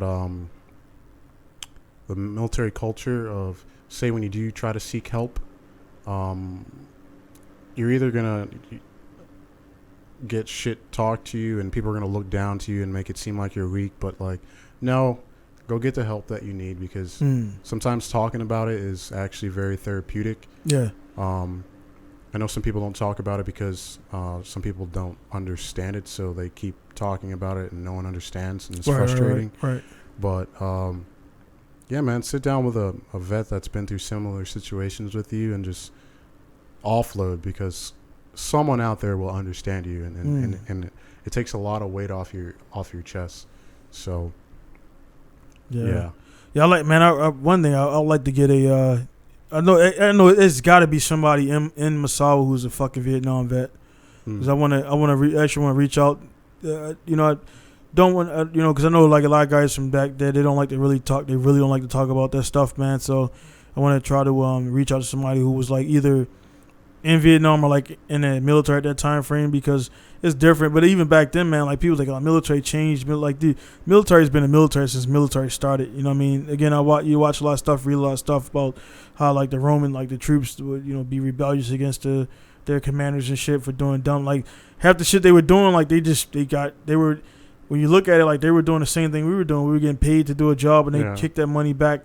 So the shit they were doing, they didn't really agree with it. They were just doing whatever the fuck they got to do, so they don't get paperwork. Which back in them, pretty sure paperwork means getting killed. You know what I mean? If you fucking run away from the thing, they're like, oh, you ran away, go ahead and join those dudes. You're gonna get fucking, your fucking heads chopped off and stuff. So it's like that's been the same thing, man. The hierarchy, the generals, and it's been since the beginning of time. Yeah. Even if you look at the Nazi shit, yeah, most of them were on board, but then like some guys like, dude, why the fuck are we doing this? Yeah. You know what I'm saying? That's everywhere with everything. Well, like, and those are the guys who helped the motherfuckers escape, because he was like, nah, man, I'm not gonna do this, and then they get killed or whatever. So it's It happens. It's more so, I think, a thing now, because now I left because I got the shit that I went through in Iraq and everything, and then coming back here and trying to be fucking normal. I'm like, nah, we're not normal. Like nobody in my career field was normal, so we would get in trouble for like being like hard on people, like though they making fun of us and everything. It's like, dude, we just got finished getting hit by IEDs and shit. If we don't decompress like that, like, we'll go fucking crazy. Yeah. So, like, your little bitch ass is over there, like, hey, man, get us some MREs. And they be like, that was another thing, too, coming back from all that stuff. They expect you to go back to to how you were before all that stuff. And, you do all these trainings, and they talk about XYZ. And then you start to show the symptoms for XYZ, and nobody gives a damn. And kind of try to screw you in some points, and I was just like, fuck you guys. Yeah. To some people, to an extent. Yeah. They just like, They don't understand. They don't understand, man. And it's weird that you would like. We're talking about people like outside of the military don't understand, but it's people in the fucking military. Oh, some people just sit behind a desk all day. Yeah. And so that's what guys are there who like want to join. Like the military is the military. Yeah, we're separated from civilians, but the military is subculture inside the military. So just like you got cliques and everything out there, the military is the same shit. So it's pretty much you're doing civilian jobs with a fucking you shoot every year to qualify, and you got a uniform on, but it's the same shit. So when most people get out, depending on their job, like they go right into their thing. So for me, I was logistics, which kind of like helps me with this, because I did get a bunch of skills on planning, scheduling, and things, which like that's how I was doing the shipping and stuff, like all by myself and shit. Well, relatively, because those skills I gained, like lining shit up, which it seems like to us, like in the skills you gained, that it's like, all right, this shit's easy. But like it's people out there they don't know how to set up gear, they don't know how to check their shit before they go diving and stuff like that, and they just like, you think I'm gonna go diving today with a little fucking snorkel? Like, you need more than that and shit, man. Like, you know what I'm saying? Like, so it's so I'm gonna like take a fucking tube of air and just put it in my mouth and leave that shit up there and go down and you're gonna kill yourself. Just breathe through the fucking tube. DCS real quick. Yeah. It's crazy, man. I know, being that you do that when you see, more so from you, man, because like you again.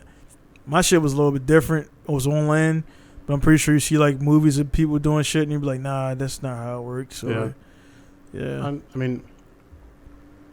I got exposed to a lot. Yeah. I had a very unique career, so I got exposed to a lot in the short time that I was in. Yeah. It's very understandable because I seen guys like EOD techs come back from Iraq deployments and how they changed and the things that they went through. There's team guys right across the water, working I've worked with a bunch of guys, so Mm. I got to experience a lot. It's pretty cool. Yeah.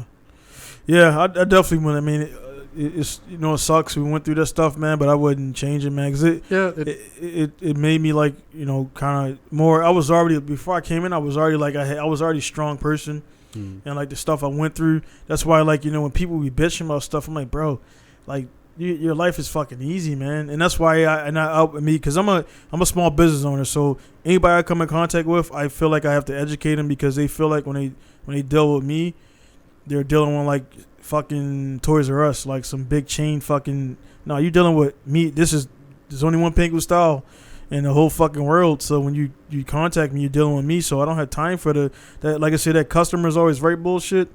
The way that shit works for me is like, you're right. I mean, the way it works with any shop like that, not only me, is like customer's right in this situation when your shop is clearly wrong. Situation you went through, like you were in the right. Like that shit that happened down there with that shop.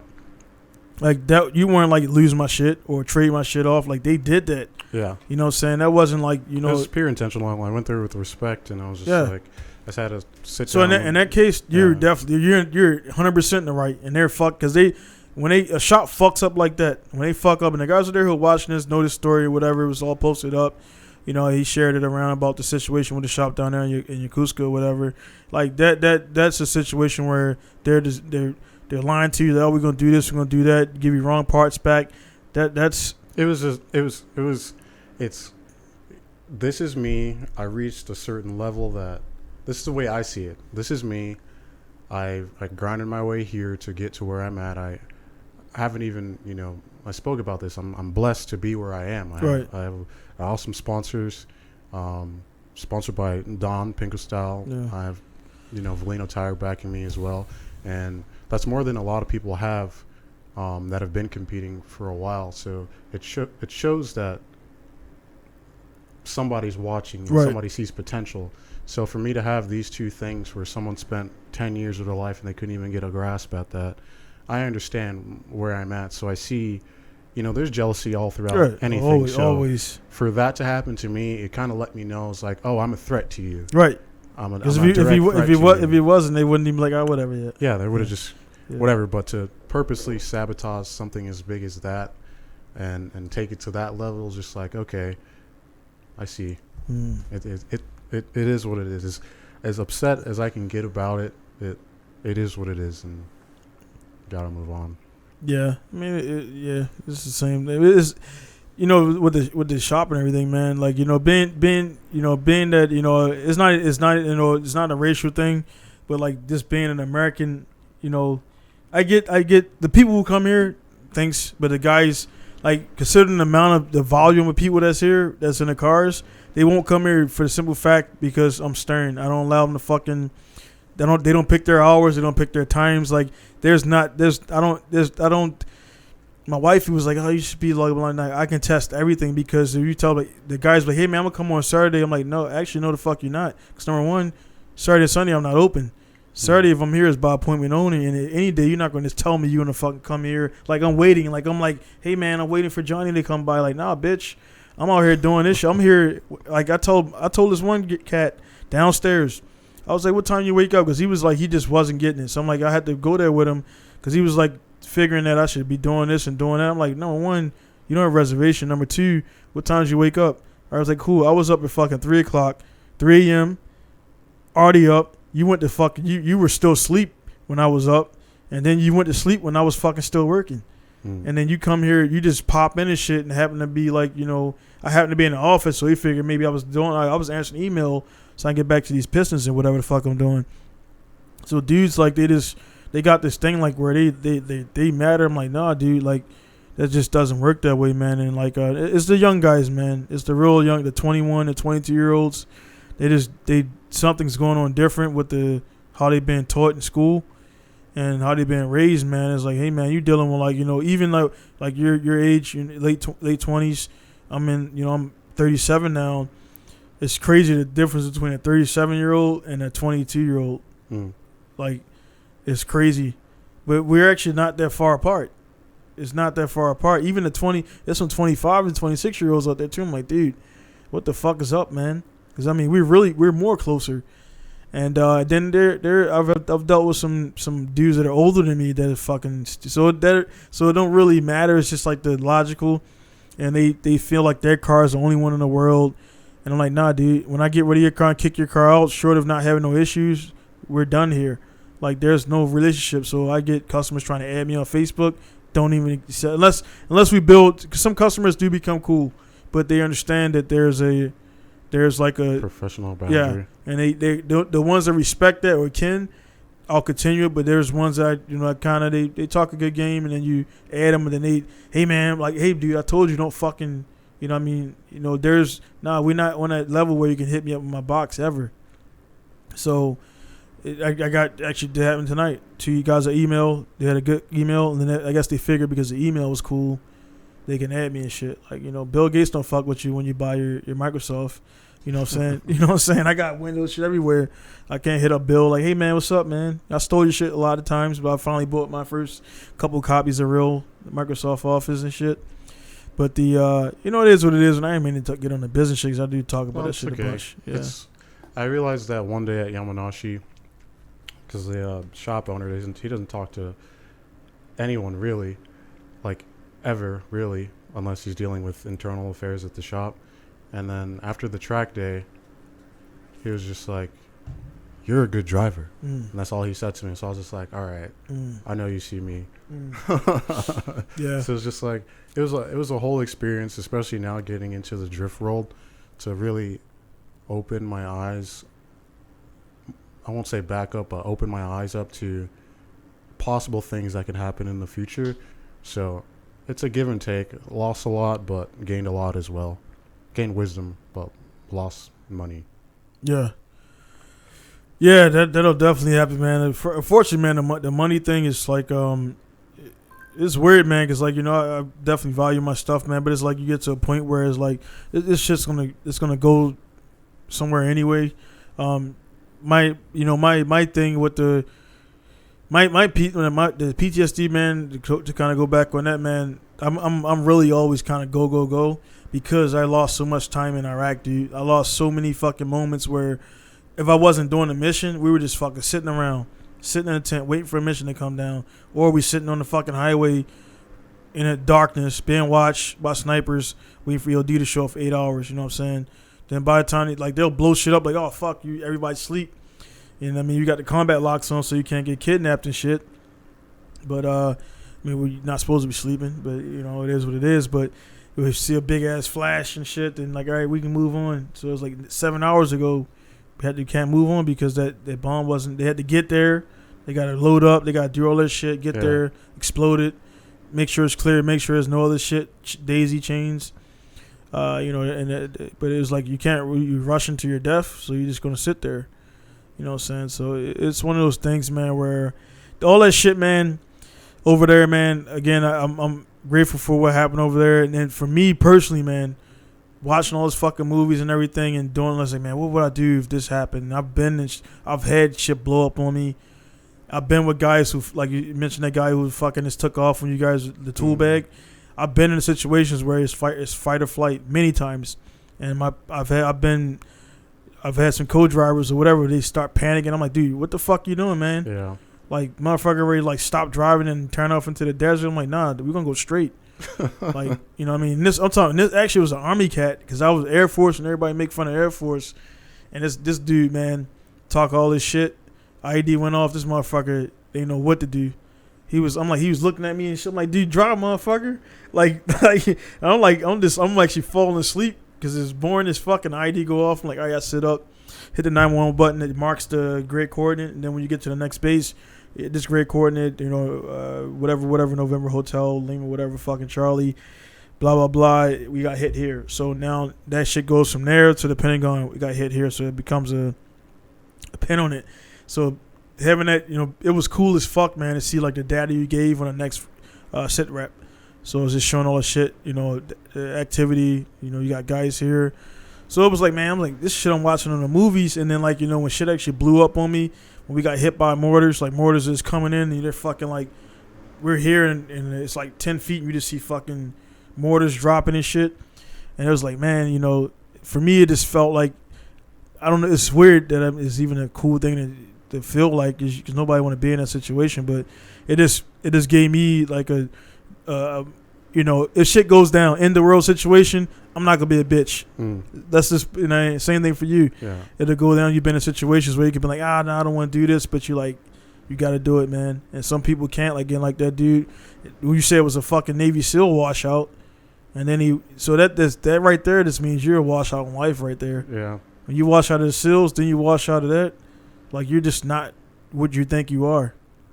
But they act like it because they have the rank. Yeah. It is what it is. That's an ego thing. Yeah. So that right there proves, like, and that stuff like that, man. Like, I think once you get, because the G1 GP was the first one, that mental toughness is going to benefit you in the competitions, because you the shit that you've been through, like this stuff, like you're like, this motherfucker stressing out about it. We about to go slide tires. Like, no, I think I said this a few months ago. I was thinking about what are my advantages versus other drivers, just from a mental aspect. And I was just like, just the simple fact that I'm not afraid to die. Right. It helps me as a driver, because it's not about taking it's all about calculated risks, right, but on a wilder threshold, if that makes sense. Right. So I'll be able to be more aggressive, and it shows in my style, I guess you can say. Yeah. It's fearless, as they say, but yeah. With the competition stuff, man, like that, one thing I learned is the failing is a good thing. Like when initially, because you'll be like, you'll watch the videos and you in your mind, like, and you hear the engine, you think you're going fast, and you watch the video like, fuck, man, could have went faster. I was slow, I was shallow, and then like that's one thing. I remember driving with like some guys with it when I first got in there, and it happens too when a guy get in my car, and they feel like passenger is different because you're a passenger, but that acceleration. Like, I remember getting in other people's cars and feeling that, and I was like, fuck, it don't feel like that when I'm driving my own car. And they drive my shit, and I'm like, what the fuck? This is like my shit? As soon as I drove my 33, and I was like, holy fuck, man. Like, it was just like a different level. And maybe because you're a passenger, but I don't think so. I think he was just fucking Suinaga. He's faster. That's you. I was just telling you that at MSP when you were driving the S13. I was like, holy, I started getting the bubble guns. I was like, oh shit, he's going fast in this turn. And I was like, it's different like driving passenger. The back, because like, especially because I just kind of like, I was like, cool, you're ready. Then like right there, because that turn, actually I practiced like that. That one is Nico. So my story too. So they do if he's gonna drive at the Oku, whatever the fuck. They set up the they look at the map and kind of try to replicate it. So that back one is even though like Nico goes like this and to the right. Yeah. Well, no, it's the same. And then the left. Well, I mean, talking about as far as like Nico kind of it does. People think a lot of guys think Nico is a fucking, but that a lot of people realize Nico is a fucking flat. It's like you enter and you drift fucking across a flat ground and then it hooks around. So that one MSP, that back one, when you go on the back one, they replicate MSP because it goes around, it comes around and it hooks in. Same, just like so it's like perfect Nico practice. And then of course we didn't really do the witch comp, but I don't know if you noticed, but when you go down the back straight, that hooks around just like Bisu. So like the MSP is a combination of Manami and school course. So like when you come down the straight and you go like the tire thing, that's simulating the when you walk. The tires out. Yeah, so now the line at MSP is you got to go out, because if you cut it short, you don't get no points. You got to fly out from the wall all the way down, come in, and then now they go inside. So it's before you used to go out and go all the way around. So it comes all the way inside. Then you remember you went the inside part track. That's the same. If you look at it very now, that's the same turn as the Manami. So you go in, you go straight, and you come out. So now it's the same. It's the same everything. That's pretty cool. Yeah. So they combined that and everything. So of course when they do that, of course they practice there. They do that for Manami. But the so yeah, man, it's a cool track. I mean it seemed like you didn't get a chance to walk on it, but you could fit about 4 cars like across. Yeah, across like side by side. Yeah. I think about 4.5. So it looks small on the map when you're on the track. It looks small, but it's a lot of space. It's pretty spacious. Yeah, So but yeah, that was I don't know where you said it. But I was like, yeah, it's a passion. But yeah, it's yeah, man, being in somebody else's car. I like taking the customer out. When I take them where I took you at, I don't go that they don't go down there. I take them like I cut it off and everything, but right there I just do my thing, and they'll be like, I know my car was just fast. Like, yeah, it's just it's levels to the game, man. Like everybody think they're a driver, and even on the grip aspect, to have like a guy come up to you like, oh, fat, like that shit's for me, man. I don't need no trophy and shit, man. For a Japanese dude. And this happened multiple times. Come up to me and say, "Oh, how you driving?" And before they like, this fucking dude, who the fuck's this guy, man? Like, I made friends with that stuff, man. So for me, it's pretty cool, and everything. And to have Kawabata, like he didn't come to me directly, but when I was at Maze, I didn't actually my driving. He didn't see nothing because I broke my transmission in practice. But he was like he called back to Kawashi-san that you met the other day. He's like, you have like some gaijin. Kawashi was telling me a story. He's like, he was saying gaijin from Hachinoi. Do you know him? I was like, Jackson. So he was, and Kawashi sent me a message like, thanks for. He said something like, thanks for like good work. I'm like, I didn't even fuck. He was like, but the fact that I represented MSP and the guys up here, and I came down there and shit, and I drove down there. Maze is fucking down and over. It's the West Coast. No. This is east. So yeah, it's West Coast. So you go down, and then you go all the way over to the other side. Damn. Yeah. So then I drove. That's a drive. Yeah, man. I drove back with no clutch. Fucking almost ran out of fuel. I was going wrong. I was going fucking. I thought I was going up. I was going fucking over. I drove all the way fucking from coast to coast, and then I went up. So I was like, what the fuck? That was a $3,000, about $3,500. I didn't even make it out of practice round, man. Damn. Yeah, so it was like, that shit, it is what it is, man. But the cool thing I like to say, man, like up here or not, you have the support. That's why I got my truck here and everything. And then, me too. I'll be so I was saying, man, shit, if we do like the deal like Sunaga and Masanori did last week. It's like, yeah, Masanori won, but they Ling Long won because they had fucking 1 and 2. They had 1 and 2 third round and first place second round. So like their shit's good. So it's like, man, we get if we get in a situation where we both that's good, dude. We both make it to the finals. Like it's like we're gonna battle that shit out, but it's gonna be a different kind of battle because it's like it's a win either way. It doesn't matter, man. That so pressure's gone. Yeah, so I'm looking forward to shit like that, man. And people, he was like, I mean, y'all guys talking about that shit. Like, nah, dude. It's a difference between, we're here and the guys out there who are watching maybe military. I'm sorry, guys, but you just don't understand what the hell. You don't understand what Japan is. I don't care how long you've been here in the military. You're supported. You're supported. It's a different world when you're on your own out here, man. When you're on your own visa, like the shit's different, man. You can't fuck off and do different things and do things that would disregard. I think that's what a lot of guys don't get, and that's why again I gravitated towards you because we're both out. We got DD 414s, and there's a few other guys here, but they're not in the drifting, they're not in the motorsports, they don't have the same aspirations. So honestly, like the military dudes, it's just I can't. Not that I dislike them. I got some guys that are cool. It's just a different mental. They're in a different world. Yeah, we're in the same, but they think like, oh, it was cool. Like, nah, it's not. You pay more. You pay less for everything. You pay less for shock-in, less for road tax. While one of my cars cost $540. You know, like $125. Yeah. I was like, man, fuck, I missed that. I missed paying that. Yeah. So. It's cool though. Yeah, so I'm like, yeah, again, man. So in short, man, if you can be here 15 whatever years, if you got that DOD card, you don't know what it's about. Straight up and down. Now, I hate to say it out there to guys like that, man. So, where we at with that? Should we at what time? It's an hour 44, man. I know you got what time y'all rolling out tomorrow? Supposed to leave at 12 tonight. Yeah. Oh shit, man. Fuck. No, that's cool, man.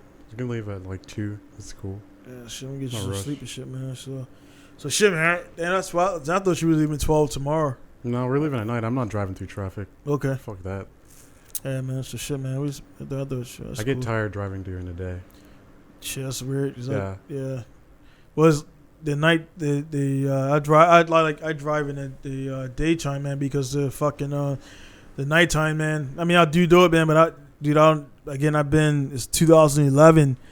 2011 was the last time I did any convoys, but driving at night, man, I don't know what the fuck it is. I still, every time I close my, I can see like it's these 4 red dots from the rear trailer. Because you stare at that shit for so long. I don't know what the fuck it is, dude, but like I can still see them. Like it is, I don't think that's PTSD, but I don't know if this some shit your mind remembers. If you're staring at the back of a trailer for fucking 12 hours for pitch, it's just dark. It's just dark. All you see is fucking the lights from your trucks and everything and all that stuff, or convoys coming the other way. But yeah, man, that shit definitely. But daytime I like to meet up with some guys at sometimes I'll have dudes rolling through at the rest stops, or I'll be like, hey man, meet me, or actually I'll pass parts off, like I'm gonna be down through like Sano or whatever, so like I'll pick up a pair of wheels and shit at the rest stop, save on shipping. Sometimes just to make try to make it all count. That way you get down. So like I say, for your car, if you plan on bringing it up here, when I go to Tsukuba, I'll bring it back up here and stuff like that. Just to maximize shit, man. But on that note, man, like I say, we'll definitely do this again. Where could people I should have did in the beginning, man? Where could people follow your stuff at and everything? On Instagram, I guess at 2 High Speed. Yeah. And if you find me on YouTube, it's Spirit Drift. So yeah, go check it out.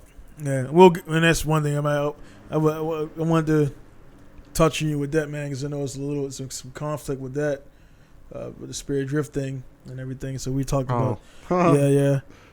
I guess I came out with it when I was getting out. Yeah, and I was pretty successful with it, and then dealing with PTSD, whatever, therapy, all that stuff. I didn't have the time and the will to keep it up at the time, and I guess someone was just like, "Hey, that's a cool idea. I'm gonna do it," and it is what it is. Yeah. Well, we're kind of going through like similar. Like actually not what I'm not going through nothing actually, because then we already talked. Mito cleared it up about the whole pink style thing and everything, and people were like, because Nakamura is more, honestly, he's more known, he's more accomplished in competition and all that stuff like that. So they like, of course, the people want to assume that I'm copying him, but I'm like, dude, that's a team. And a little moniker that as far as there's no registered trademark behind it. And also, it don't matter what the fuck they are. My shit says Pinku style, not pink style. So that's one thing. Because I remember I went to a Bisu and I had my shit on, and these fucking dudes over there they got all the Nakamura shit on. And they looking at me like scoffing, and I asked one guy, like, what the fuck's the deal? I was like, oh, you like, nah, dude, I never fucking follow nobody. Like, do your fucking research. So I had to tell one dude off. Like, I'm here to fucking drift and have fun. And these cats are here uneducated and shit, thinking they know what the fuck's going on. Like, nah, they don't know Team Burst broke up. Team Burst kind of disbanded. And after that, they kind of got together, and they already had Pink Style was like, I guess, the team for the girl or whatever. Whatever the fuck. But my shit's a registered company, so it don't matter what the fuck. And also, like I told everybody, the way I got validated was Drifting Goku. If they was they would not fuck, because Nakamura's in every fucking magazine. He's in every edition, so they would be like, they would straight up told me, we can't put your thing there, and they did a whole toothpaste spread on the one right there on the shop and everything when I first opened up and shit. And that remember the guy with the blonde hair is the dude in the top left. That's Sasaki. When he was at the shop yesterday, yeah, that's Sasaki right there. So. He drives a Zinky S15, but yeah, man, that's how I knew I was cool. When they put me in there, I was like, there's no conflict, because if there was, they would have been like, well, Nakamura's pink style and you're pink goose style. It's everybody outside looking in. Yeah, well, actually, I mean, nobody's ever nobody to this day, nobody's ever messaged me and like say, hey man, you're still in the shit. Only thing that happened when he went and did the Desert Mihan, I was getting fucking tagged left and right. And I'm like, dude, pink goose style. I'm not pink style. So they kept because they put pink and it would come up Pinku style. They're like, oh, this is And Japanese. then they was like, oh man, I'm gonna take my tag off. I'm like, all right, dude, that's not gonna hurt my feelings. Like, take the fucking tag off. I'm not pink style. So that happened a few times, and then one guy tried to be like, oh well, man, he's like, why would you pick a name that close to theirs? I'm like, well, because I got with Alexi, I got with Luke Huxman, I got with fucking CZ, a few other guys I messaged back, but those guys are like in the, like, I was like, dude, is there any shops out there? Is there anybody out there who's got Pinku style? They was like, nah, mate, no, man, like, ain't nobody. Like, if those three dudes were telling me nobody, because they know everybody who knows everybody. If there's no teams out there like that, and I was like, all right, because then naturally I was doing pink on my wheels and shit, and pink, stuff. So that was one of the hardest things, man, to when making a business, man. Like the name, like, because it's like I had some Pink Heaven and Pink Mist and some other shit. And it's like, you know what I mean, like trying to come up with a name, and then like after I picked style, I was like, fuck, because you got K style, you got this style, like all these styles. Yeah. So it's like, fuck, man, I didn't think that out, enough, but it kind of meshed and it just stuck. And, and they was like, cool, yeah, it sounds cool. And it's just reminds you for pink and everything, so it worked out. But anyway, man, shit, like I said, I'm going to close this out. We're gonna definitely do this again more times and everything, man. So guys out there, like I say, for the podcast that they're still hanging on this long, definitely go ahead and make sure you like, subscribe, share, and all that good stuff. Make sure, like, say, topics, questions, things like that, go ahead and send that to podcast@pinkustyle.com. And, you know what I mean, the thing's going to grow out there. People who, I mean, I'm not, calling people at the end of the thing, but this is like, 72, I think, episode 72. And, you know what I mean, guys, is like, shit's new. So, like, when it's new, it's not a lot. I mean, you even look at, I always bring out Joe Rogan. Look at Joe Rogan shit now, and then it doesn't really, you look at his old stuff, and it's still like, even though he has millions of views per episode, the old ones, nobody really goes back in time to look at them. So, like, these will just be, like, archived, but, like, people, like, they just feel like it's not worth their time. They're like, hey, man, I hit you up, try to get you on there to speak about your stuff. If they don't want to do that, it's cool. So guys, I get messages a little bit from the guy saying, hey, have this guy on. Like, I've contacted that guy. He obviously don't want to do it, so I'm not going to ask him more than one time because I don't chase anybody. So once shit starts popping and blowing off, I'll tell him to get fucked, man, because that's life lessons out there, man. You don't that's how I run my life, guys, and I don't put value, and I don't say like Kanye is more important than you because he has albums and shit, or however much you got in the fucking bank. Is man to man. I see Kanye come in here, I'm like, hey man, what's up, whatever, blah blah blah. He'll be all weird and shit, but that's the way I treat people. I just don't. I see Tom Cruise, I'm like, hey man, what's up? If he wants to talk, but I'm not gonna be like, hey, like all like okay, he's a fucking human. He just happened to be on TV. That's the way I live my life. I've been around plenty of celebrities. I've been around plenty people that's millionaires and shit, and it's just like I don't want anything from them. So I got my own shit. People who want shit, they always want to follow motherfuckers, and like hopefully like you watch a bunch of stuff like, yeah man, we met at a cafe and he put me on to the tour. You hear those stories like that where people like kind of meet somebody and then they change their life, and that's what like everybody out there is like looking for. I'm not looking, fuck that shit, man. I mean, one thing I will tell you, like me, for far as you when we wrapping up and shit, just like I see the driving there, like you say, people see you, I see you, you know what I'm saying, and people like along the way, man, if like help me out. I mean, the case in point, just getting here to Japan, there was a fucking general who just noticed I'm on time, I'm on point, I'm this, and this. He said, man, you always been on time, you always been this, you always professional and shit like that. Anything I could do for you? If I was late picking the dude up at the Pentagon or dropping him off, he wouldn't have fucking hooked me up with that favor. So the general, because I did my job and did my shit or whatever, the dude got me orders to Japan. Like the fucking PAC-F commander of the Air Force got me orders. You know what I'm saying? And I got 4 of his coins downstairs. You know what I mean? General Hester. And he was retiring, and when I went to my one of my deployments, he was like, by the time you get back, I'll be already gone. So you need anything, anybody bother you, shit like that. I was like, nah, ain't nobody bothering me, but I like to go to Japan. He's like, all right, cool, we'll make it happen. Like 2 weeks, got orders, man. So, you know what I mean? I'm a definitely an example of people like, respecting, I guess, the hustle and the grind or whatever. So, like I say, man, whatever I can in the time that we, working together, whatever. Because I know, shit, like you say, there's different things, different goals in life and everything. So whatever the level I'm at, if I can help like push yours up even further and stuff like that, man, it'll. Because again, I see that again, buying out in Japan. Like we known each other, Rahman, for a while. I don't know if we met Rahman before, but we known each other for a good while. He was offering for like actually a year or two before I took the offer. And I was like, nah, man, I'll find my own way and do my, I want to do my own shit. He was like, all right, cool, man, whenever you're ready. And then sure enough, I'm like, hey, man, what's up with this car shipping shit? And like, within a year, moved to a new shop, had trucks. Like, that was just off of like one conversation, and then helped this business. You know what I'm saying? So it wasn't like an empty. And he was watching me. The lift that I got, the first one, he fronted me that money. I didn't have the money, so he was like, hey man, I noticed you're working on the ground. You need a lift. And I was like, yeah, I'll get around to it. And he's like, I'm ordering 3 right now. You want one? I was like, I thought about it. I was like, yeah. I was like, I want one, but I don't have the cash. And he's like, I'll front you. I'll did it. And I paid him back, actually. It was like $4,500 or something like that. And I paid him back, actually, that same weekend, like quick. And, what I mean? That lift alone, man, that's more money in the shop and everything. And this, like, I mean, everybody has an ego. But I was like, I'm learning, like, you got to kind of accept help, man, to kind of.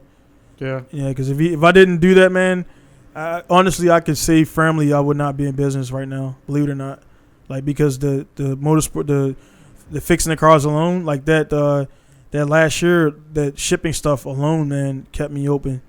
Like that, I mean, so car work became like a supplemental because the people to stop. And then now the car work is kind of going up. If you come along, I'll be able to do some more stuff. And then like the shipping, so now it's multiple sources of income.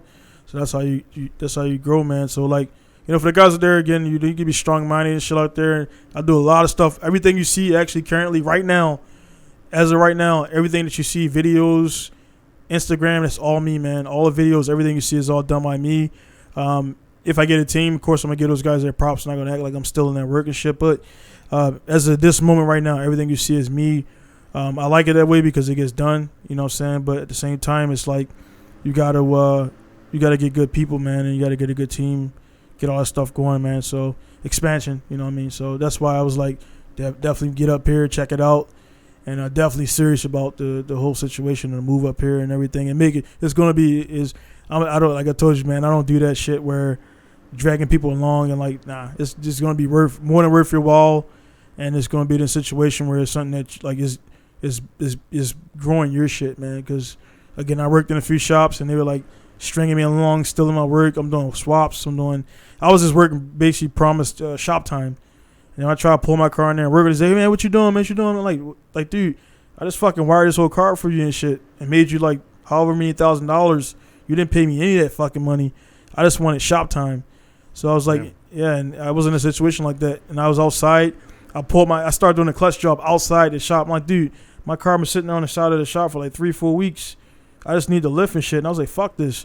I did this shit on the ground many times. So he was like, hey, man, what you doing? I'm like, dude, like, you didn't give me lift time, so I'm doing it right here, right in front of your fucking shop. And he was like, man, I'm like, nah, dude. Then right after that, I was like, I joined the military. And I was like, fuck this dude. And then think about this guy's prior Navy, got kicked out. And then he got locked up for credit card fraud. So I'm like, man, you just all around fucked up. You know what I'm saying? But I thought, also looking in, he had the cars, he had this. He's banging chicks in his office and shit while I'm out there working on the car. Like, definitely banging. He's like, hey, man, don't come in here, man. I'm about to, Yeah. So he was free. He didn't lie about it. You know what I mean? Then chick couldn't pay her bill. So that was his thing. Like, having women, a lot of women drivers, they couldn't pay their shit. That's how he got paid. And he was married, too, so.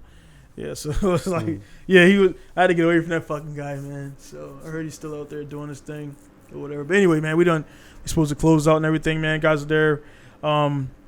We did about 3 or 4 podcasts offline since he's been here, man. So, I didn't want to try to stage that stuff, man. But again, man, shit gets deeper. Podcasts, unfortunately, you only capture so much stuff you can't capture. I mean, you'll be here for 5-6 hours just talking and shit, and that's not even enough time to capture somebody's life and everything. Like I said, I will say about him, man, out there. He's just a hard worker. That's why I got him, for a sponsored driver. That's why I'm looking at him as a potential tech and mechanic at the shop. Because, again, If you're gonna have people around you, you want to surround yourself with like people. You don't want to surround yourself with some little bitch person who's complaining and crying about shit all the fucking time, or somebody who's. You want to surround yourself with positive people who are looking to go up, because it's easier to do that if you got your own goals and aspirations. That's gonna make you on top of like being paid or whatever. It's gonna make you want to work harder versus like you don't have your own shit. Like you just you don't have your own goals, your own dreams and stuff like that. It's not gonna make you want to get up every morning and do shit. Because I mean, honestly, I haven't had a holiday since I started this company, man. Like I mean, I work actually every day. It's just the 2 days of the week or whatever I don't deal with customers. But I can't. Even when I go out and family stuff, man, I get up 3 a.m. to do emails and shit, so that I'm not doing it with the kids. So I still do it, but I just don't do it in front of them and shit like that. I try to keep work here and things like that. So it's one of those things where I'm the guy. So if I stop moving, the money just stops. It just stops like that. It just stops. So the potential customers, even though I'm busy as fuck, I got to email guys and kind of line up. So as of right now, September is kind of cool. But I gotta start looking at October. I'm trying to get 6 months ahead. Then at that time, that's when you kind of throttle back and start fucking around with some of the other cars that have been sitting on there for years and things like that. But not if you ain't got that next month secured, man. You gotta work. And that's why I was saying, like we were talking a little bit. You were saying like what about this and what about that? And I'm like, hey man, trust me, man. I've thought about every scenario, like for shirts and shit. I just can't spend that money on it because there's only 1 or 2 guys asking for shirts like every couple months. It's not, if I get those shirts, $500 shirts or 500 shirts, I sell 30 of them. Then I have about, whatever else, many shirts just sitting around getting molded and moths eating them and shit. Now they're fucked and that $500 is gone. So it's just certain things. It's just like, Top Secret they don't got merch. You know what I mean? So it is what it is, man. Guys, I'm gonna wrap up. We'll keep talking over and over and over. Be safe out there. Do your thing with the corona bullshit or whatever. Do what you gotta do, and just be safe, man. So it's gonna be Donnie signing off from Misawa, Japan. Kadell, the guest right here and everything. We've been trying to get this thing going since like the early episodes. We was like, man, I want to do it in person. So like that was like it's fucking almost 2 years later. So it happens out there, man. We made it happen, and we only separated by like 6.5, 7 hours, but timelines and everything like that. So guys out there again, thanks for tuning in, and see you guys later. Peace. It's gonna be Donnie signing off from Misawa, Japan, Pinku style.